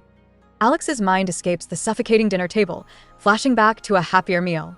He remembers watching Tilia eat shyly, a memory that brings a genuine smile to his face. The warmth of that moment is a stark contrast to his current fury. Internally, he seethes, labeling his family as disgusting people as the world around him fades to black. The scene shifts to the Academy Library, where Evelyn Palmer places a book down with a soft thud. She comments to Tilia that this volume has a very similar theme. Tilia browses the shelves, pulling out yet another similar book. As she tries to read, a loud voice from the street yells for an idiot. Her head whips up, instantly recognizing who it is. A vivid memory of the unruly young master flashes through her mind, a moment of intense closeness where Alex's face was just inches from hers. She quickly shakes the thought away, annoyed with herself. Tilia can't believe she's actually wasting her time worrying about him. She needs to get her head straight. Tilia realizes Alex is the reason her life has become so complicated. Just earlier today, her father, Bradley, called her into the drawing room to meet some associates. With a tight grip on her arm, he proudly introduced his clever and gifted daughter. The men immediately made the connection. She was the one involved with the second son of the Davenport family. Tilia knew exactly what her father was doing, using her relationship with Alex to attract investors. And as if that wasn't enough, Alex keeps sending flowers, making it impossible to forget him. Tilia knows she should stop her father, but a part of her hesitates. Since her scandalous relationship became public, the abuse at home has completely stopped. This newfound peace is a strange, unexpected benefit. Lost in thought, she walks through the city until a familiar sign stops her dead in her tracks. It's the ice cream shop. A memory floods her mind, Alex sitting across from her, hovering around her to the point of total irritation. The thought of him still makes her scowl. Tilia realizes she hasn't even run into Alex by chance lately. Still, the flowers keep arriving at her home.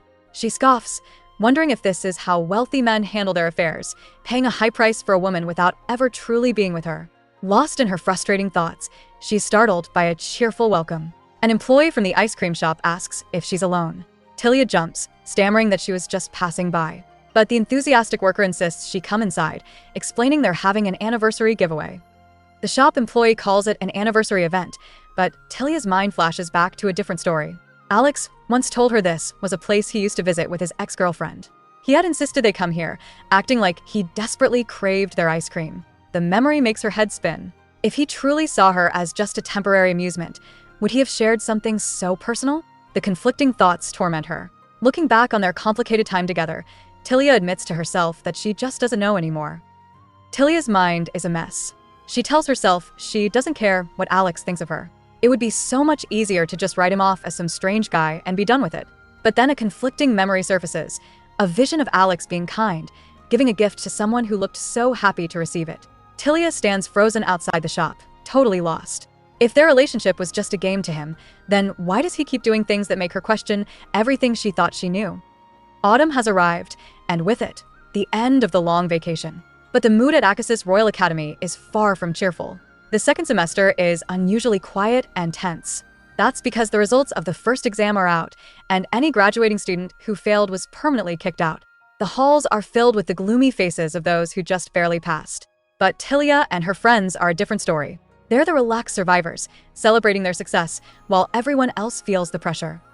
As the students buzz with excitement about their post-graduation plans, one girl proudly announces she might become the Crown Princess's chief lady-in-waiting. Her friends are floored by the prestigious position.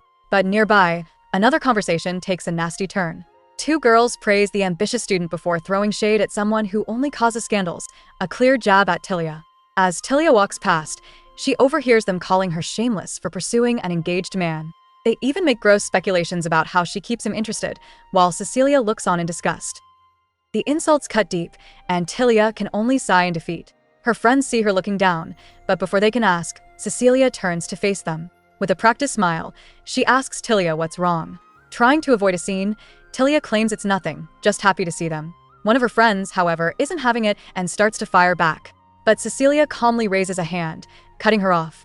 Ignoring the tension, she simply asks Tilia if she enjoyed her break, completely changing the mood. Tilia claims her break was uneventful before turning the question to Cecilia. With a sly smile, Cecilia drops a bombshell. She's been busy with preparations for her engagement to Ilex. Tilia freezes, her heart sinking. Cecilia twists the knife deeper, revealing that the Davenport family is pushing for the ceremony to happen even before graduation. She then looks directly at Tilia, saying she felt obligated to share the news with her specifically. Stunned into silence, Tilia forces a smile and offers a hollow congratulations, her mind reeling from the targeted blow. Cecilia coldly asks if Tilia's weak congratulations is all she has to say. Unimpressed, she twists the knife, casually remarking that it's not like Ilex has only been with a few women. With a condescending pat on the shoulder, she tells Tilia to just study hard and support her struggling family, since that's what truly matters to her. As Cecilia walks away with a smug smile, Tilia stands frozen for a moment. Then, with a newfound resolve, she thanks Cecilia, saying this encounter has only motivated her to try even harder. With a final scoff, Cecilia turns and walks away, her footsteps echoing down the corridor. She inwardly mocks Tilia's defiance, wondering how someone in her position could have such pride. As the tension finally fades, Tilia's friends try to change the subject, asking about everyone's plans after graduation. One friend mentions she'll likely take bridal lessons, while another talks about preparing to inherit her family's estate. The conversation shifts, but the weight of Cecilia's words still hangs in the air, leaving Tilia to silently ponder her own uncertain future. As Tilia walks away, she overhears other nobles casually discussing tours of their massive territories. The conversation about inheritances triggers a painful memory. Her mind flashes back to her father, Baron Ambrose, yelling about a treasure hidden in his mine. He had demanded she secure an investment from Ilex, grabbing her and cruelly accusing her of getting involved with the noble only to be tossed aside. Back in the present, her friends watch her leave, one coolly remarking that in the end, they are all just enemies anyway. Dismissing the painful memories of her family, Tilia decides they mean nothing to her anymore. Her focus is on something far more important, a goal she's held onto for years. Her gaze lands on a hiring notice for the Ontaroa Foreign Consulate, her ticket to a new life. With renewed purpose, she clutches her chest and makes a decision. She strides towards the grand doors, ready to leave everything behind. She's going somewhere no one knows her, a place where she can finally start over from scratch. Tilia steels her resolve, deciding that unlike her mother, she believes in only one thing, her future.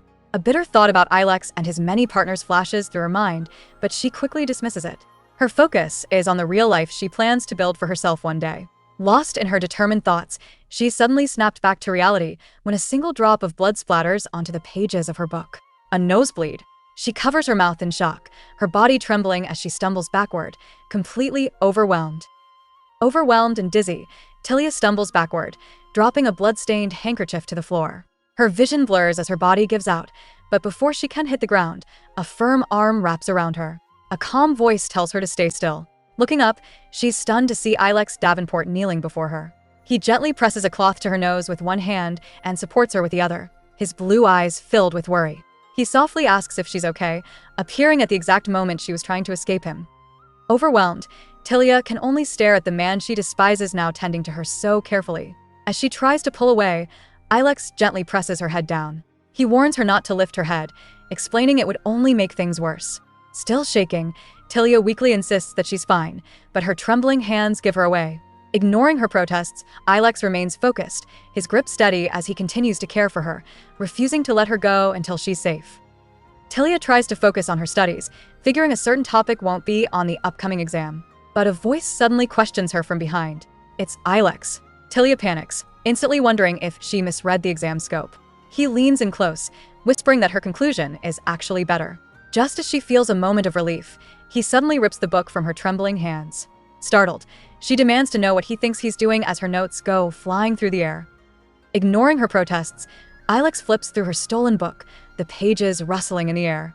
He hums to himself, impressed by how well she organized her notes. Tilia is dumbfounded, asking if he's even worried. She points out that they have to prove 4 years of work in a single debate exam. To make matters worse, after last semester's exam leak, the Academy replaced the dean with a notoriously strict scholar. The pressure is on, but Ilex seems completely unfazed by the high stakes. Tilia reasons that with the Academy's strict new dean, the exams will finally be fair. Not that a genius like Ilex would need any help, but he suddenly interrupts, grinning as he praises her notes and admits he made great use of them. Before she can process his words, he casually tosses her book back at her. As he turns to leave with a smug wave, Tilia furiously demands to know what he's talking about. He pauses at the door, turning back just enough to mention he found some very important content inside. Tilia's mind reels from his cryptic remark. Ilex's mocking words echo in her head, accusing her of folding a note specifically for him to find. Confused and flustered, she flips through her notebook, searching for what he could possibly mean. Annoyed, she tries to shake him off, wishing he would just hurry up and get engaged to Cecilia Clayton. As she stews in her frustration, a new announcement appears. The second graduation exam will only have one subject, raising the stakes for everyone. The graduation exam is a high-stakes debate covering 4 years of social issues. Students spend the entire semester practicing, but there's a massive catch. The topic, opponent, and even their stance are all chosen by random draw on the day of the test, making it impossible to be fully prepared. Tilia clutches her head, overwhelmed by the pressure. The only way to survive is through endless mock debates. But she faces a bigger problem. Despite being ranked second, the other students shun her, refusing to let her join their study groups. She's left completely isolated. As Tilia spirals over being ostracized for the exam, a new figure approaches, Cecilia Clayton, the elegant noble rumored to be Ilex's fiancée. Cecilia offers a condescending smirk, clearly enjoying Tilia's predicament. Tilia glares back, recognizing this for the power play it is. Her frustration boils over into a silent scream. While Golden Boy Ilex has his future set, all she wants is to graduate. Just as she's about to completely break down, a cheerful voice cuts through the noise, calling out her name. The voice belongs to her friend, Judy, who rushes over, all smiles. She excitedly tells Tilia she's been looking everywhere for her to set up their study group. A stunned Tilia can only stare. Judy reminds her they had agreed to team up and proudly presents 2 other students, Victor and Mackenzie. Both of them nod eagerly. Judy sheepishly admits that the 3 of them barely passed the first exam and desperately need a brain like Tilia on their team. Tilia is completely floored. These students, all from knightly families, genuinely want her help. The joy of finding a group is short-lived as chaos erupts. Mackenzie, the red-haired student, is freaking out, admitting he's on the brink of expulsion. Seeing his panic, Judy whispers to Victor that maybe they should ditch Mackenzie before he drags them down. Of course, Mackenzie overhears and calls her out instantly. Before a full-blown fight starts, Victor announces he recruited 1 more member. Judy tries to play off her comment as a joke, but Mackenzie isn't buying it. Tilia watches the disaster unfold, a single drop of sweat on her face. This is her new team. Just as Victor announces they've found a 5th member, the group's chaos escalates. Judy is already grilling the newcomer, asking if he's really going to let Tilia be the leader. Suddenly, a hand grips the back of Tilia's chair. Of course, it's the Golden Boy himself, Ilex Davenport. He coolly states he was looking for a study group. Leaning over a completely stunned Tilia, he calls her team of misfits perfect. Her absolute worst nightmare has just volunteered to join her group, and she is totally frozen. The entire study group stares in stunned silence. With a smug grin, Ilex leans in even closer to Tilia, his presence completely overwhelming her. This public display of intimacy is too much for Cecilia Clayton, who lets out a sharp, disgusted laugh from the corner. She furiously spins around and storms out of the room, ignoring her friends calling her name. Ilex straightens up, looking completely unfazed by the drama he's caused. Overwhelmed and mortified, Tilia collapses forward onto the desk, her face hidden from everyone. Ilex isn't done making a scene. He points directly at the still mortified Tilia and commands her to come talk with him. Before she can even react, he grabs her arm and yanks her out of her seat, dragging her past a stunned Judy. He coolly reminds her they've been through this before and tells her to hurry up. Once they're outside, Tilia finally explodes. She shoves him against a wall, demanding to know if he's lost his mind. She starts to question why he joined her group, but cuts herself off, defeated. Tilia shoves Ilex again, demanding to know why he's doing this. Ilex calmly explains that he only joined because Victor mentioned they were short on members for the exam study group. He then turns the tables, asking what gives her the right to tell him what to do. Furious, Tilia argues that as the top student, he could join any group he wanted. But Ilex just smirks, pointing out that she's ranked second. He coolly suggests that since neither of them are very popular, they should just help each other. Tilia furiously denies they are the same, insisting their situations are completely different. With a cold look, Ilex agrees. He points out that her study group only accepted a failing student because nobody in the academy would ever dare to cross Cecilia Clayton.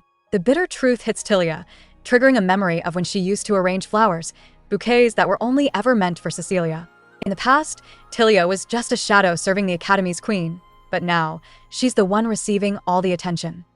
Tilia recalls the flowers she received, grateful for the kind gesture that helped her through the summer. But her relief quickly turns to dread. She realizes everyone at the academy already knows Ilex sent them. Now that they're in the same study group, she can only imagine the terrible rumors that will start. As she panics about becoming the subject of gossip, Ilex cuts in. He casually confirms the flowers arrived, admitting he was unsure since he never received a reply. He smiles, satisfied to know his gifts reached her after all. Ilex casually asks Tilia if the flowers he sent were pretty. He explains that he specifically ordered the florist to send only the most beautiful and precious ones. Tilia is left speechless, completely caught off guard. She desperately wants to ask him if he realizes the difficult position he's putting her in, but she chokes on the words. She understands that the moment she questions his intentions, she makes their rumored connection a reality. To keep things ambiguous and protect herself, she has to stay silent, no matter how much she wants to confront him. Ilex senses her panic and closes the distance. He scoffs, asking what difference one more rumor could possibly make. Before Tilia can react, he grabs her chin, forcing her to meet his intense gaze. He tells her to just accept the situation. Leaning in close, he whispers a tempting offer. He's the top student, and he can help her graduate. He knows she's desperate enough to do anything. All she has to do, he murmurs, is turn a blind eye. This is the moment everything becomes irreversible. With her world spinning, Ilex cuts through the tension. He runs his fingers through her long black hair, casually dismissing her turmoil. Before Tilia can react, he leans in and presses a soft kiss to her neck, sealing their unspoken deal. The sudden, intimate gesture sends a shock through her entire body, leaving her frozen in place. He pulls back just as quickly and starts to walk away. Without looking back, he declares that he's counting on her from now on, leaving her completely stunned and trapped in their new arrangement. As Ilex leaves, he whispers one last thing that shatters Tilia's composure. He reveals he knows about her secret plan to take the consul exam and leave the country. He reasons that once she's gone, their scandalous rumors won't matter. Tilia is floored. She never told a soul about that, not even her best friend Judy. Her mind races. Could her brother George have found the exam notice and blabbed? She immediately dismisses the idea. Left standing alone, a horrifying question echoes in her mind. How does he know everything about her? Tilia drags herself back to her room, feeling utterly exhausted.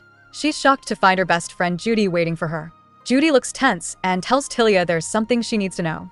After a moment of nervous hesitation, she finally asks the one question that's been on everyone's mind. With a serious expression, she demands to know what Tilia's relationship is with Ilex Davenport. The sudden confrontation leaves Tilia completely stunned, caught off guard by her friend's directness. The tension in the room becomes unbearable. Later on, Tilia gets cornered by another student who cuts right to the chase, demanding to know if she has a special relationship with Ilex Davenport. Tilia flinches for a split second but quickly puts on a calm face. Looking the girl dead in the eye, she lies and insists that they're absolutely nothing. Surprised by the firm denial, the student immediately backpedals. She claims she was just curious about why Tilia joined their study group, but her suspicious look shows she doesn't believe a single word of it. Judy flops onto the bed, ecstatic. She celebrates that with the academy's top 2 students in their study group, she feels like she can finally graduate. Tilia calmly points out that their workload is about to get much heavier. Judy then asks if Ilex is as intense about studying as Tilia is. After Tilia confirms he's very thorough, Judy's mood suddenly shifts. She gets serious and pulls Tilia into a tight hug, promising that no matter what rumors are going around, she will always be on her side. Judy's loyalty touches Tilia deeply, and she silently agrees. Later that night, while her friend sleeps peacefully, Tilia lies wide awake, unable to rest. Her mind drifts back to a tender moment with Ilex, remembering him whispering for her to just pretend she didn't hear something. The memory makes her uneasy. As Tilia stares into the darkness, she finally admits it to herself. Their entire relationship has felt strange for a long time. The complicated image of Ilex now completely consumes her thoughts. As Judy dreams peacefully, Talia's mind races. It's uncanny how much Ilex seems to know about her. She recalls a memory of him telling her not to shake. Talia flashes back to her lonely childhood, remembering her deep-seated fear. She always believed that if she ever found someone to lean on, her own ironclad resolve would shatter. That's why she's kept her true dream a secret from everyone, even her closest friend. Clenching her fist, she vows that her lifelong determination can't be allowed to crumble over a complicated affair. Back in the library, Talia is all business. She drops a stack of books on the table, announcing that the group needs to pick up the pace and increase their debate practice. But Ilex immediately pushes back, suggesting they meet more often instead of cramming. He argues that rushing through the material without real depth won't help them. This makes him think. He reluctantly let Talia join because he suspected she had an ulterior motive, but he's surprised to see she's keeping up so well. He begins to wonder if she's really just here to graduate. To schedule their next meeting, the group leader has everyone compare their free periods. As a classmate passes a paper to Talia, their hands accidentally touch. He quickly apologizes, noting how cold her hand is and asking if she's chilly. Talia quietly explains that her hands are always that way. While a new meeting time is finalized, she nervously clasps her hands together under the table. Across from her, Ilex watches the entire exchange with a keen eye, a thoughtful smirk playing on his lips as he observes her subtle discomfort. After another brutal study session, Judy complains that the exam prep is making her feel like she's dying. Talia coolly reassures her that no one has ever expired from studying. Suddenly, a classmate flags Talia down, asking for help with a topic he can't figure out. He shyly suggests they could study together, but Talia cuts him off before he can finish. She furiously scribbles in her notebook, tears out the page, and hands it over. The book she noted, she explains, covers the theory he needs in detail, leaving him stunned. Talia explains that the book will be more helpful than her own words.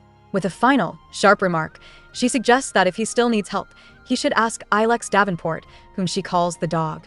As she turns to walk away, the classmate surprises her with a sincere thanks. Talia freezes, completely caught off guard. He smiles brightly, telling her he knows she was looking out for him in her own way and is glad he ignored everyone's warnings. With a cheerful wave, he says he'll see her tomorrow, leaving her stunned. Later that night, Talia's roommate complains that she can't memorize another thing. While she sleeps, Talia lies awake, troubled. Elsewhere, Ilex slams his hand down in frustration. He admits to himself he'd been ignoring the other students' interest in Talia to avoid drama, but decides he now needs to draw a line. Back in her dorm, Talia lets out a heavy sigh, covering her face. Suddenly, a sharp tap at her window makes her jump. Startled, she stares toward the sound, wondering what on earth it could be. Startled, Talia creeps to the window, wondering who on earth is knocking in the middle of the night. She opens it and peers down into the garden, her eyes widening in shock. It's Ilex Davenport. He looks up, a confident smirk on his face as he meets her gaze. He presses a finger to his lips, silently telling her to be quiet. With an easy smile, his voice cuts through the still night air, ordering her to come down. Talia is left frozen, completely baffled by his bold, unexpected visit. From the garden below, Ilex looked up at Talia with an arrogant smirk, telling her to come down. Her mind reeled in disbelief. Was he insane? How did he even get here? And why would she ever obey him? Before she could react, he began making his way up toward her window. Talia panicked, demanding to know what he was doing. He simply paused, making his intentions clear without another word. If she refused to come down to him, then he was coming up to her. When Talia refused to budge, Ilex played his final card, threatening to shout her name for the entire academy to hear. Realizing he was serious, the panicked girl gave in to his ridiculous demand. Now standing before him in the cold night, she furiously asked if he was happy and told him to get lost. Ilex ignored her anger, pointing out that she was dressed too lightly for the weather. Completely exasperated, Talia demanded to know why he had even bothered coming here at all. Ilex ignored her question, instead giving her a strange warning. Don't go out if Mackenzie Fitz calls. He called Mackenzie bad news and told Talia to stay away from him. Baffled by his sudden protective streak, she sarcastically asked if he should be the one introducing himself properly. Ilex was stunned that she was calling him bad news. He leaned in, his gaze intense as he challenged her, asking when he had ever treated her badly. The space between them vanished, and the cold night air suddenly felt hot with unspoken tension. With the conversation over, Talia tried to get away, but her eyes widened in panic as other students walked nearby. She frantically told Ilex to just go somewhere quiet. Confused by her sudden urgency, he demanded to know why. She snapped back, explaining that if anyone saw them alone together so late at night, the rumors about them would become even worse. Taking in her words, Ilex finally relented. But instead of leaving her, he grabbed her hand and declared they would go together, pulling her along into the shadows. Ilex confidently told Tilia he knew a secluded spot where no one would be around. He led her through the moonlit woods, explaining a secret route to the back door of the student dorms. From there, she could easily sneak into the girls' building.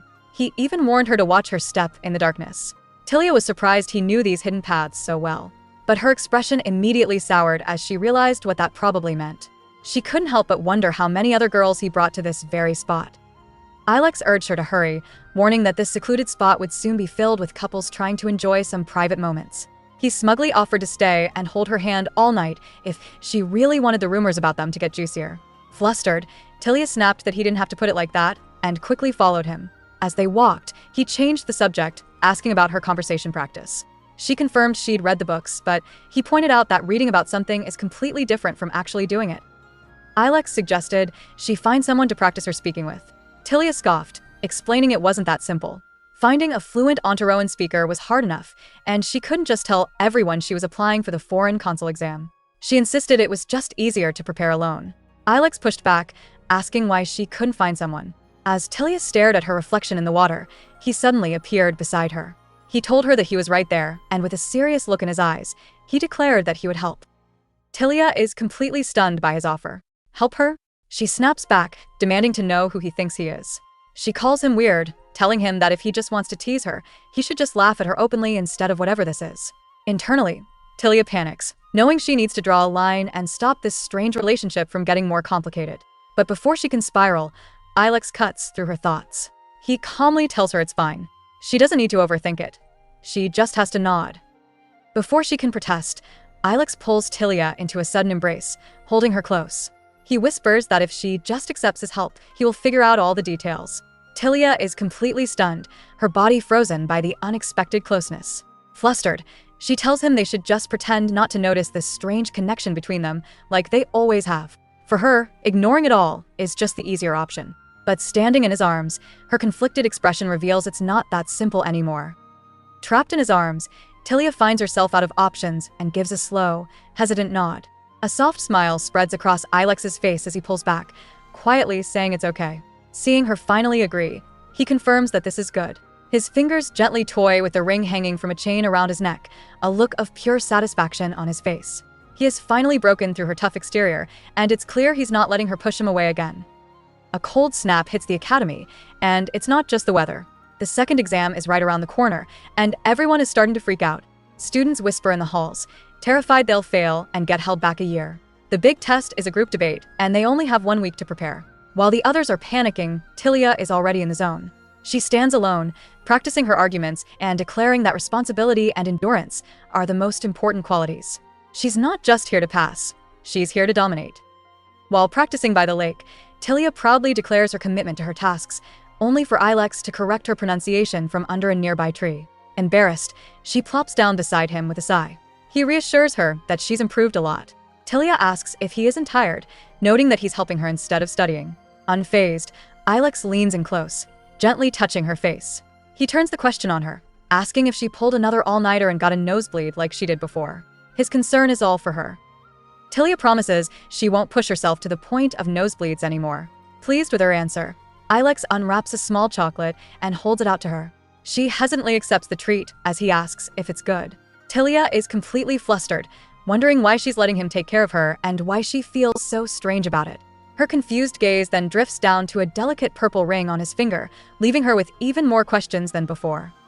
Tilia's mind races as she fixates on the ring. She wonders if he's always worn it.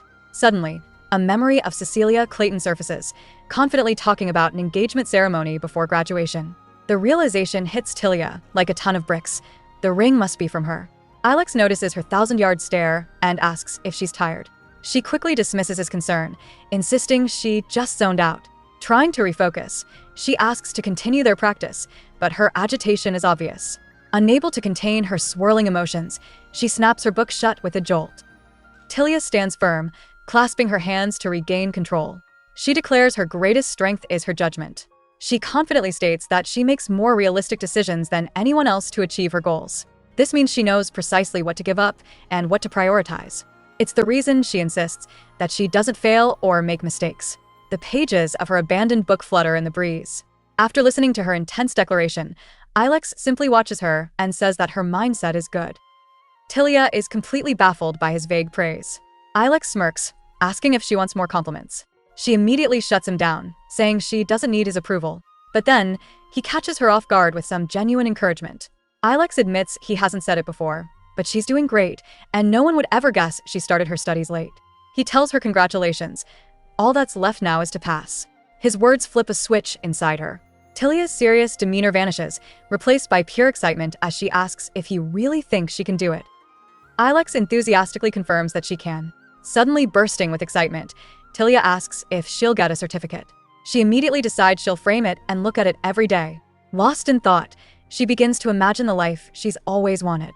She pictures a beautiful desk right in front of a window where the sun shines in. In this perfect future, she can finally sit down with a cup of tea and read the novels she's had to put aside for so long. This exam isn't just about a job, it's her key to a peaceful life. Ilex presses further, asking what else she wants to do with her new life. Tilia trails off, then hesitantly reveals her plan to move to Ontaroa. The light-hearted mood shatters.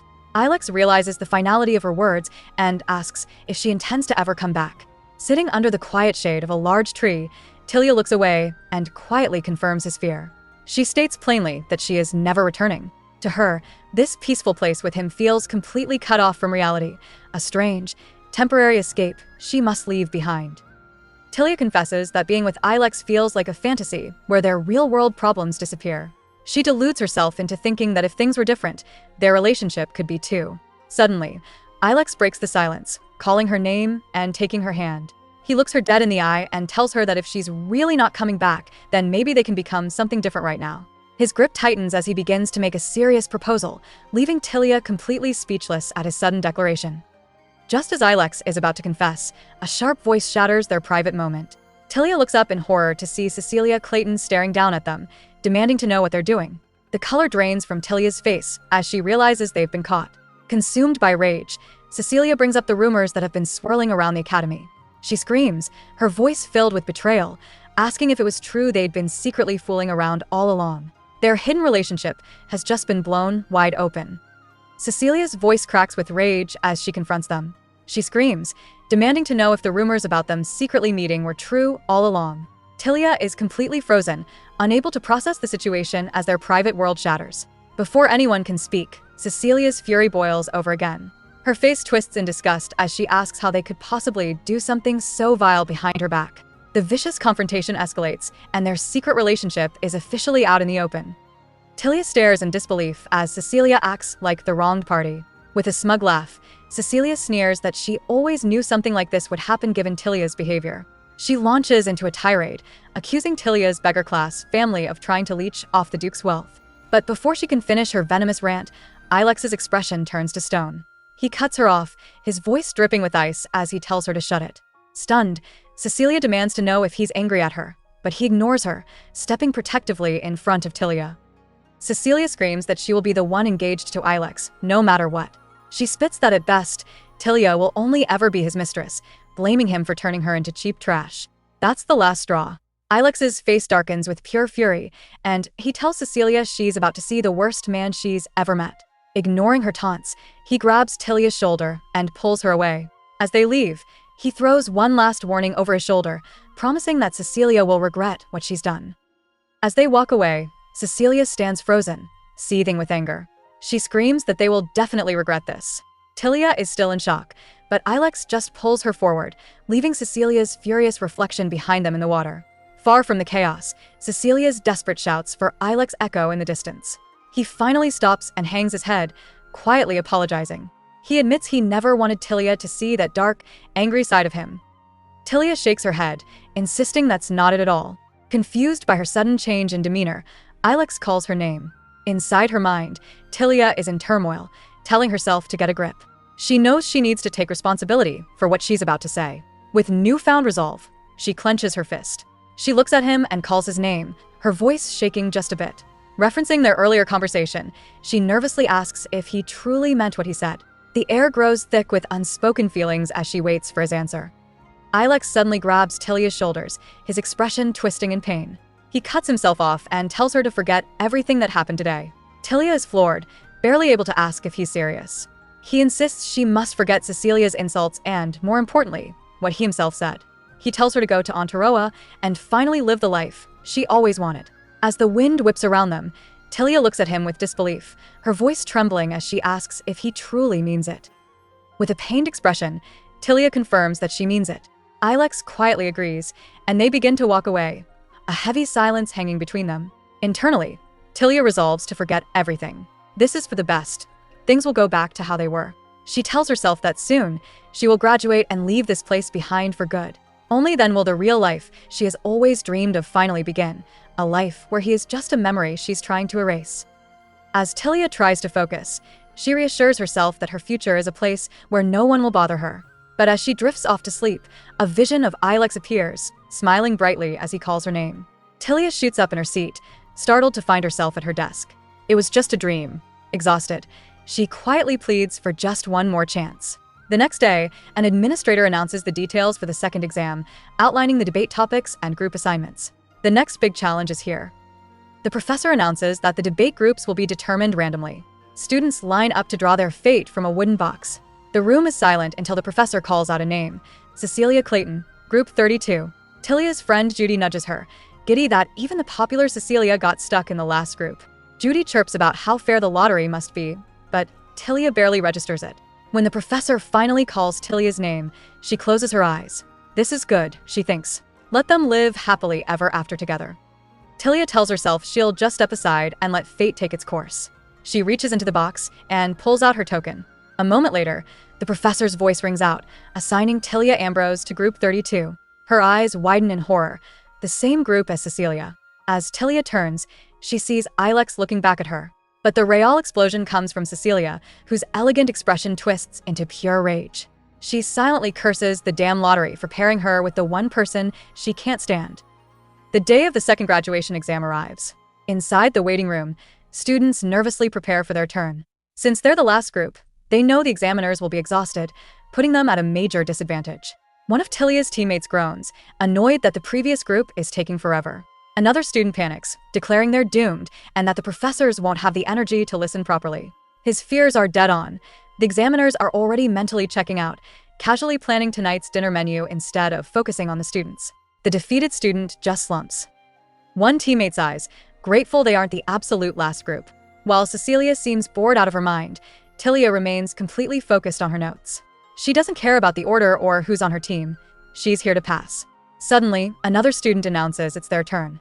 As the door to the examination hall swings open, a third teammate gives them a final pep talk. He reminds them to just do what they practiced. With that, Tilia and Cecilia step forward into the light, ready to face the judges. The examiner finally reveals the topic, a complex debate on whether violent resistance is a justifiable right. Panic erupts on one side as Cecilia realizes they've been handed the trickiest philosophy question possible. But for Tilia, a memory flashes through her mind, Ilex smiling, telling her he folded the important pages for her to study. This was it. This was the exact content he prepared for her. Snapping back to the present with newfound determination, she takes command, declaring she'll structure the outline while her teammates gather supporting arguments. With a sharp smirk, Tilia takes charge. She informs her shell-shocked teammates that in the next 30 minutes, she's going to drill everything into their heads until they can counter any argument. While Cecilia looks completely overwhelmed, Tilia remembers the brutal tutoring sessions with Ilex. He had already torn her apart over this exact topic. Now, she's ready to unleash that same intense pressure on her own team to prepare them. Facing her stunned group, she asks if they're ready for what's coming. Cecilia lands the final, decisive argument with a gasp of exhaustion. Inside, an examiner signs off with a quill, officially stamping their exam complete. The grueling test is finally over. As the team stumbles out into the night, Tilia throws an arm over her face in pure relief. Her teammates are completely dazed, not even remembering what they said inside. But Tilia, ever the pragmatist, simply congratulates them on their hard work and turns to leave. Before she can get far, Cecilia calls out for her to wait. As Tilia turns, her teammates finally snap out of their daze. One approaches, telling her she was seriously amazing and that he's sure she'll succeed at whatever she does. Tilia is caught off guard by the sincere praise, quietly thanking him. But her rare moment of peace is shattered by gossip from other students. They whisper about Cecilia, wondering if she'll fail after looking like she was crying. Hearing them mock Cecilia for losing her composure, Talia's anger flares. She shouts that it's enough, silencing them as she storms away. Talia's anger fades as she reflects on her team's success. With the examiners on their side, her thoughts already drift to the next consulate exam. But a sudden, angry shout shatters the quiet night.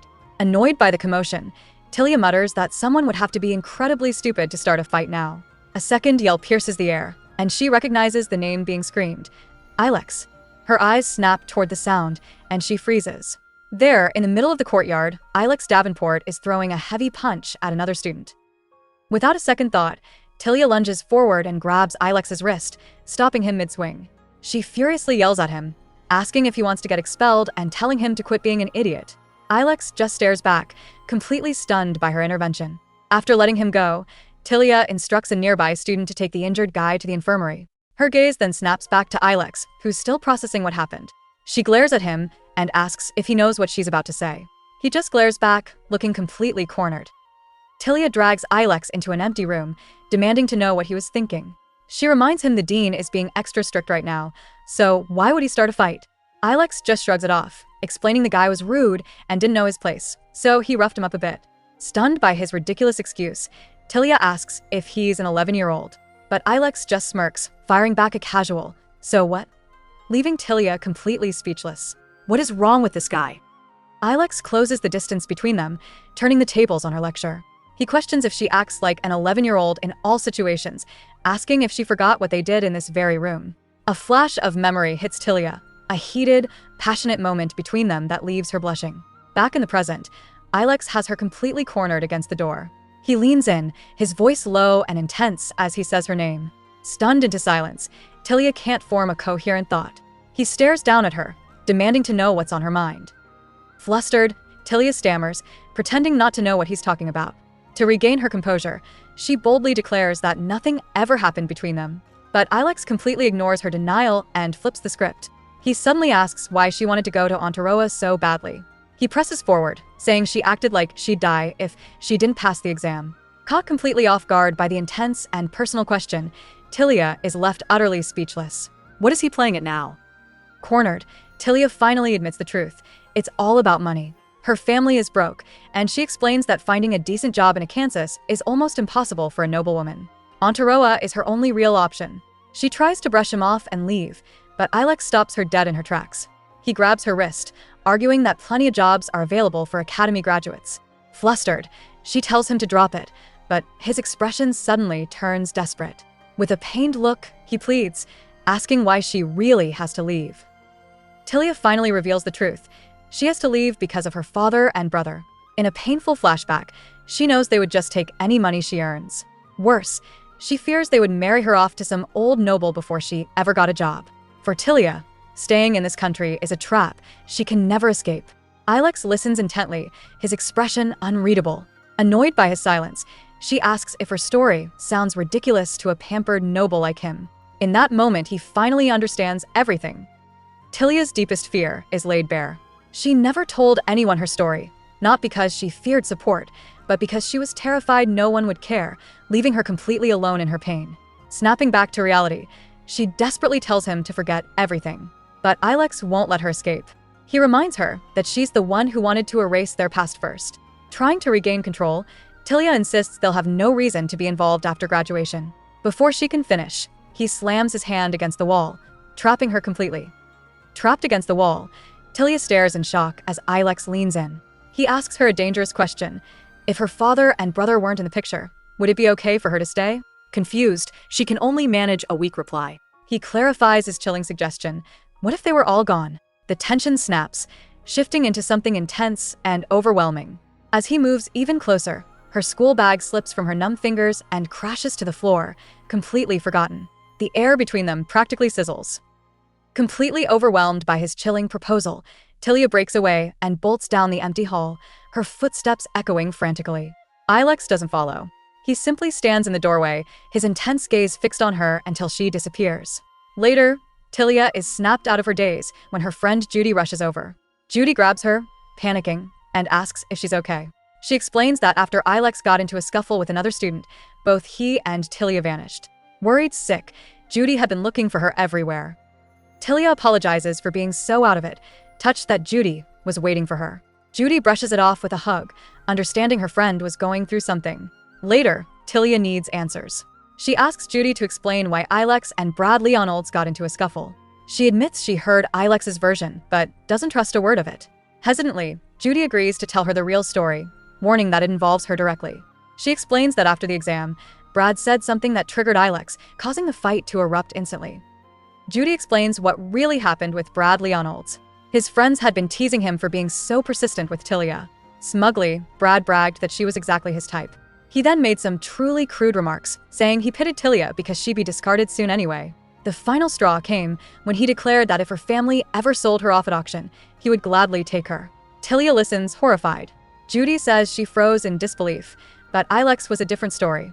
The instant he heard those words, he snapped and lunged at Brad. Judy admits she didn't stop Ilex because watching Brad get what he deserved felt satisfying. She explains that even after getting hit, Brad kept taunting Ilex, asking if he planned to keep Tilia as a mistress since he was getting married. Then, he made a truly disgusting suggestion that Ilex could at least share her. Tilia listens, completely stunned, thinking Ilex is a lunatic. Judy confirms that the moment those words left Brad's mouth, Ilex responded with another brutal punch. Now, with the story over, she asks Tilia to finally explain what's going on. After hearing the whole story, Judy finally asks the question on her mind. What exactly is Tilia's relationship with Ilex? Stunned, Tilia can only answer that she doesn't know. As snow begins to fall, she walks through the empty school halls, lost in thought. Everything she believed about Ilex is crumbling, and she truly has no idea what to feel anymore. Amidst her confusion, the final graduation results are posted. In an unbelievable upset, Tilia has taken first place, beating the Academy's top student, Ilex Davenport. The Academy is buzzing with the shocking news. Students crowd around the results board, wondering why Ilex Davenport isn't at the top. The gossip spreads quickly. The dean personally witnessed Ilex's brutal fight. He was furious, declaring that a brawler would not graduate as the top student. Not even the Duke of Davenport could sway the notoriously strict dean. This meant Tilia, now first by default, was the new valedictorian. As she processes this, her friends rush over, congratulating her on her hard work finally paying off. As Tilia's friends continue to congratulate her, she finally snaps, telling them to shut up. If they want to gossip, they should do it somewhere else. Confused by her sudden anger, her friends walk away, muttering about her strange behavior. While walking through the halls, Tilia overhears other students discussing Ilex. Apparently, the Clayton family pulled some serious strings to prevent his expulsion. Rumors fly about his disappearance. Some say he went home for his engagement to Cecilia, while others claim his family locked him away in a remote villa as punishment. Tilia overhears more students gossiping. They speculate that with the way things are going, Ilex won't even make it to graduation. Standing alone by the lake, Tilia clutches her journal, a train ticket tucked safely inside. This was the moment she had dreamed of since she first arrived at the Academy. She had achieved her goal, and now all she had to do was leave triumphantly. But as she stared at the ticket, a single thought echoed in her mind. She was such a fool. The victory felt completely hollow. Tilia's thoughts drift back to a memory under a tree with Ilex. She admits to herself that this was exactly why she used to hate him. Snapping back to the present, she straightens up and decides to focus. There are things that need to be done. Her train is scheduled to leave in 2 days, so today is all about one thing: getting her graduation certificate. With a look of grim determination, she walks through the Academy grounds, ready to take care of business and finally leave this place for good. As Tilia walks, her thoughts drift to her friend Judy, who had to leave suddenly after her grandmother got sick. Tilia feels a sharp pang of guilt. She decides she'll write a long letter as soon as she gets to Monteroa, apologizing for leaving without a proper goodbye. But her planning is cut short when a strange man in a hat calls her name. He confirms her identity: Tilia Ambrose, eldest daughter of the Ambrose family. Startled, Tilia demands to know who he is. The man simply introduces himself as an aide sent by a Count Brian Dawson. The man tipped his hat and explained he was sent by Count Brian Dawson. He then delivered the devastating news. Her father, Baron Ambrose, had gone into hiding after incurring a massive debt of 12,600 gold. The aide informed her that according to the contract, Tilia was now the one responsible. Her mind reeled. Did her father and brother plan this? Before she could react, more men surrounded her, all from different noble houses. They shouted that her father owed them thousands too. Tilia was trapped, facing the consequences of her family's betrayal. The aide laid out the brutal terms. Due to the contract, the entire Ambrose estate was now collateral and would be seized within the month. Barely holding it together, Tilia asked to review the documents somewhere more private. The aide agreed, mentioning that Count Dawson was eagerly awaiting her. But chaos erupted when another creditor shoved his way forward, yelling that his family deserved to be paid first. As the men argued, Tilia watched the vultures fight over her future. A bitter realization hit her. Her father's debts were always her burden to carry. Tilia's world shattered. She realized she would be the one forced to pay for it all. The signs were there all along. Her father suddenly ceasing his demands for money, the way he paraded her in front of investors before a deal. The agonizing thought struck her. Was it a mistake that she was ever born? She tried to convince herself this couldn't be her real life, but that hope was a lie. The crushing despair settled in. This cruel reality was her inescapable fate, and there was nothing she could do about it. As Tilia spiraled into despair, a calm voice cut through the noise. Suddenly, Ilex Davenport stood before her, shielding her from the aggressive creditors. He coldly stated that the Royal Academy forbids outsiders, mocking the men for their ignorance of the rules. Tilia stared in shock as he held her protectively. One of the aides argued that national law trumped Academy rules, but Ilex shut him down instantly. He declared that the Academy's autonomy was granted by the Queen herself. Daring them to question royal authority, he ordered the stunned men to get out. Without giving her a chance to process, Ilex grabbed Tilia's hand. He ignored her shocked questions about how he found her, his voice low and urgent as he told her to run. He pulled her along through the snowy courtyard, insisting they had no time. Completely bewildered, Tilia could only follow as he led her away from the chaos. Stopping for just a moment, Ilex looked her in the eyes, his expression serious. He declared that they had to get to a place called Ontaroa, and they had to go right now. As Ilex snapped a bag shut, he told Tilia the train was leaving soon. He handed it to her, promising to send the rest of her things later. Tilia, still reeling, asked what would happen with her family's debt.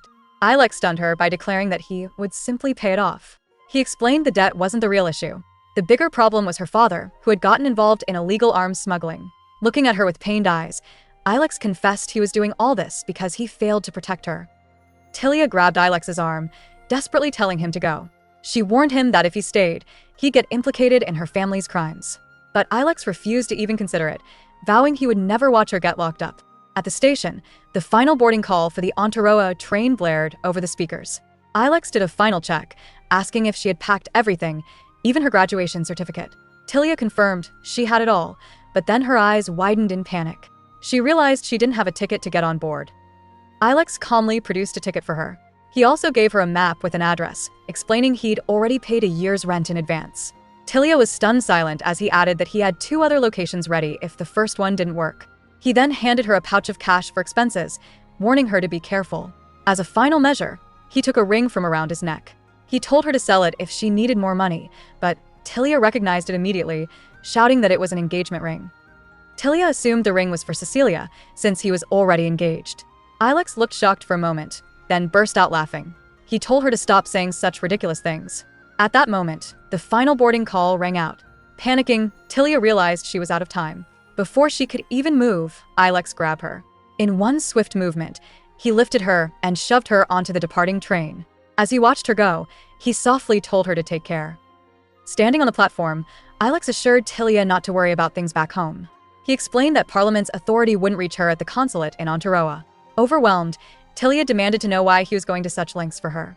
Crying, she reminded him that she had nothing and had always disliked him. Unfazed by her words, Ilex reached through the train window. He pulled her close and silenced her protests with a kiss. After a moment, he told her that he didn't mean it when he'd asked her to forget everything. Ilex smiled and apologized, confessing he'd been looking forward to seeing her new room in Ontaroa. As the train lurched forward, their hands were forced to part. He made a solemn promise, telling her to wait until he came to find her. Tilia cried out his name, but the distance between them grew with every second.